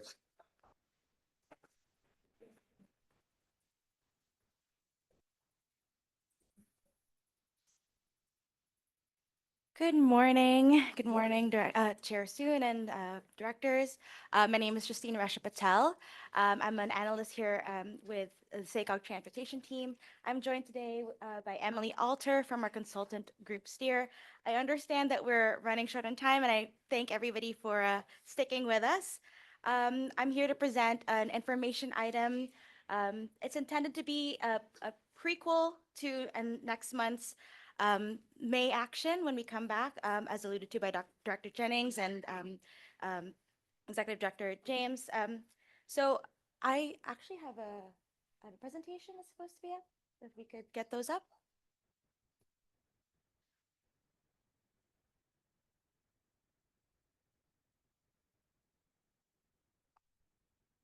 Oh, okay. I'm gonna have to improvise. Okay, so I guess just to recap what we've done with the Mobility Zones project. If you remember from previous presentations, our project team has done a lot of work to analyze where equity and transportation gaps are in our region. We've looked at where we see these gaps in our 6 counties, and we've come up with 23 or identified 23 mobility zones across our region where we think that targeted investments could greatly improve mobility, access to opportunity, and quality of life. The phase 1 is currently scoped to focus on only 10 zones. And so our project team had to narrow down that list, and we structured an engagement process to sort of guide that selection. We had extensive community outreach and committee outreach. We had our community committees review demographic, land use, and transportation data for these 23 zones. They used ranked choice voting and an iterative consensus building process so that all members felt supportive of the selection. Each committee selected 2 to 3 zones that best reflected local needs. We also brought this list to our municipal and technical committees, who recommended adding suburban communities and zones with, suburban communities. So we had our project task force select from this list of 16 and use the same 2-part process, which is ranking and an open discussion to reach a broadly supported decision on 10 phase 1 mobility zones. It's a shame that I don't have the graphic with me here today, because we have this beautiful map where we show how these 10 zones overlap with and align with federal, state, and regional priorities and programs. We have some overlap with SACOG's green zones, which focuses on sustainable land use and economic development. Woodland and Florin are also part of our those 10 phase 1 zones. As you might remember from last year's REAP offsite board tours. And we're also organizing one of those tours in the Ben Ali Swanston neighborhood in June, which is in Director Desmond's district.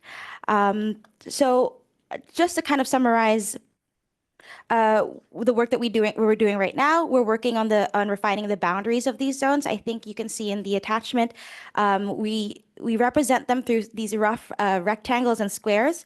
And so we're working to come up with shapes that reflect real world features like streets, parks, rivers, trails, transit lines, and neighborhoods. And as a reminder, this is going for action next month.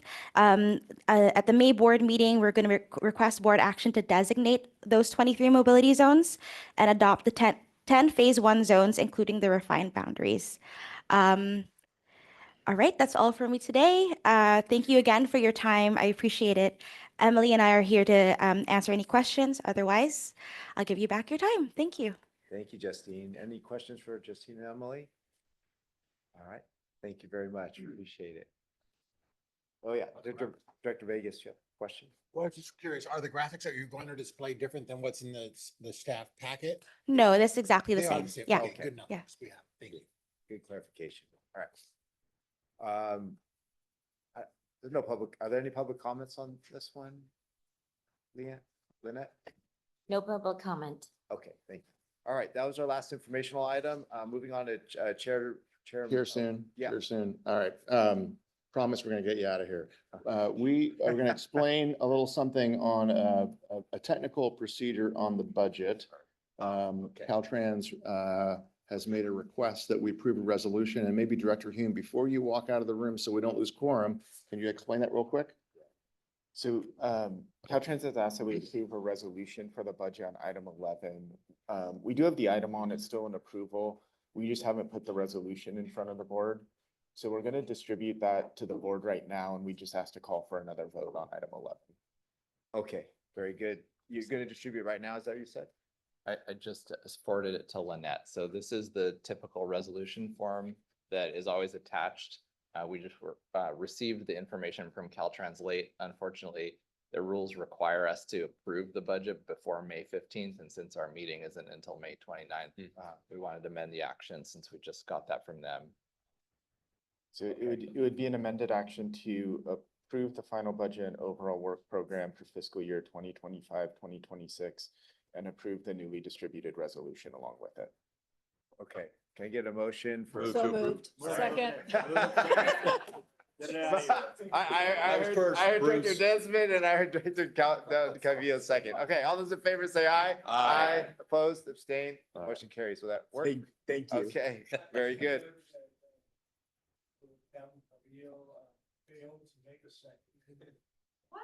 Oh. She didn't second. Hey, we're gonna keep going here. Okay, so real quick, reports.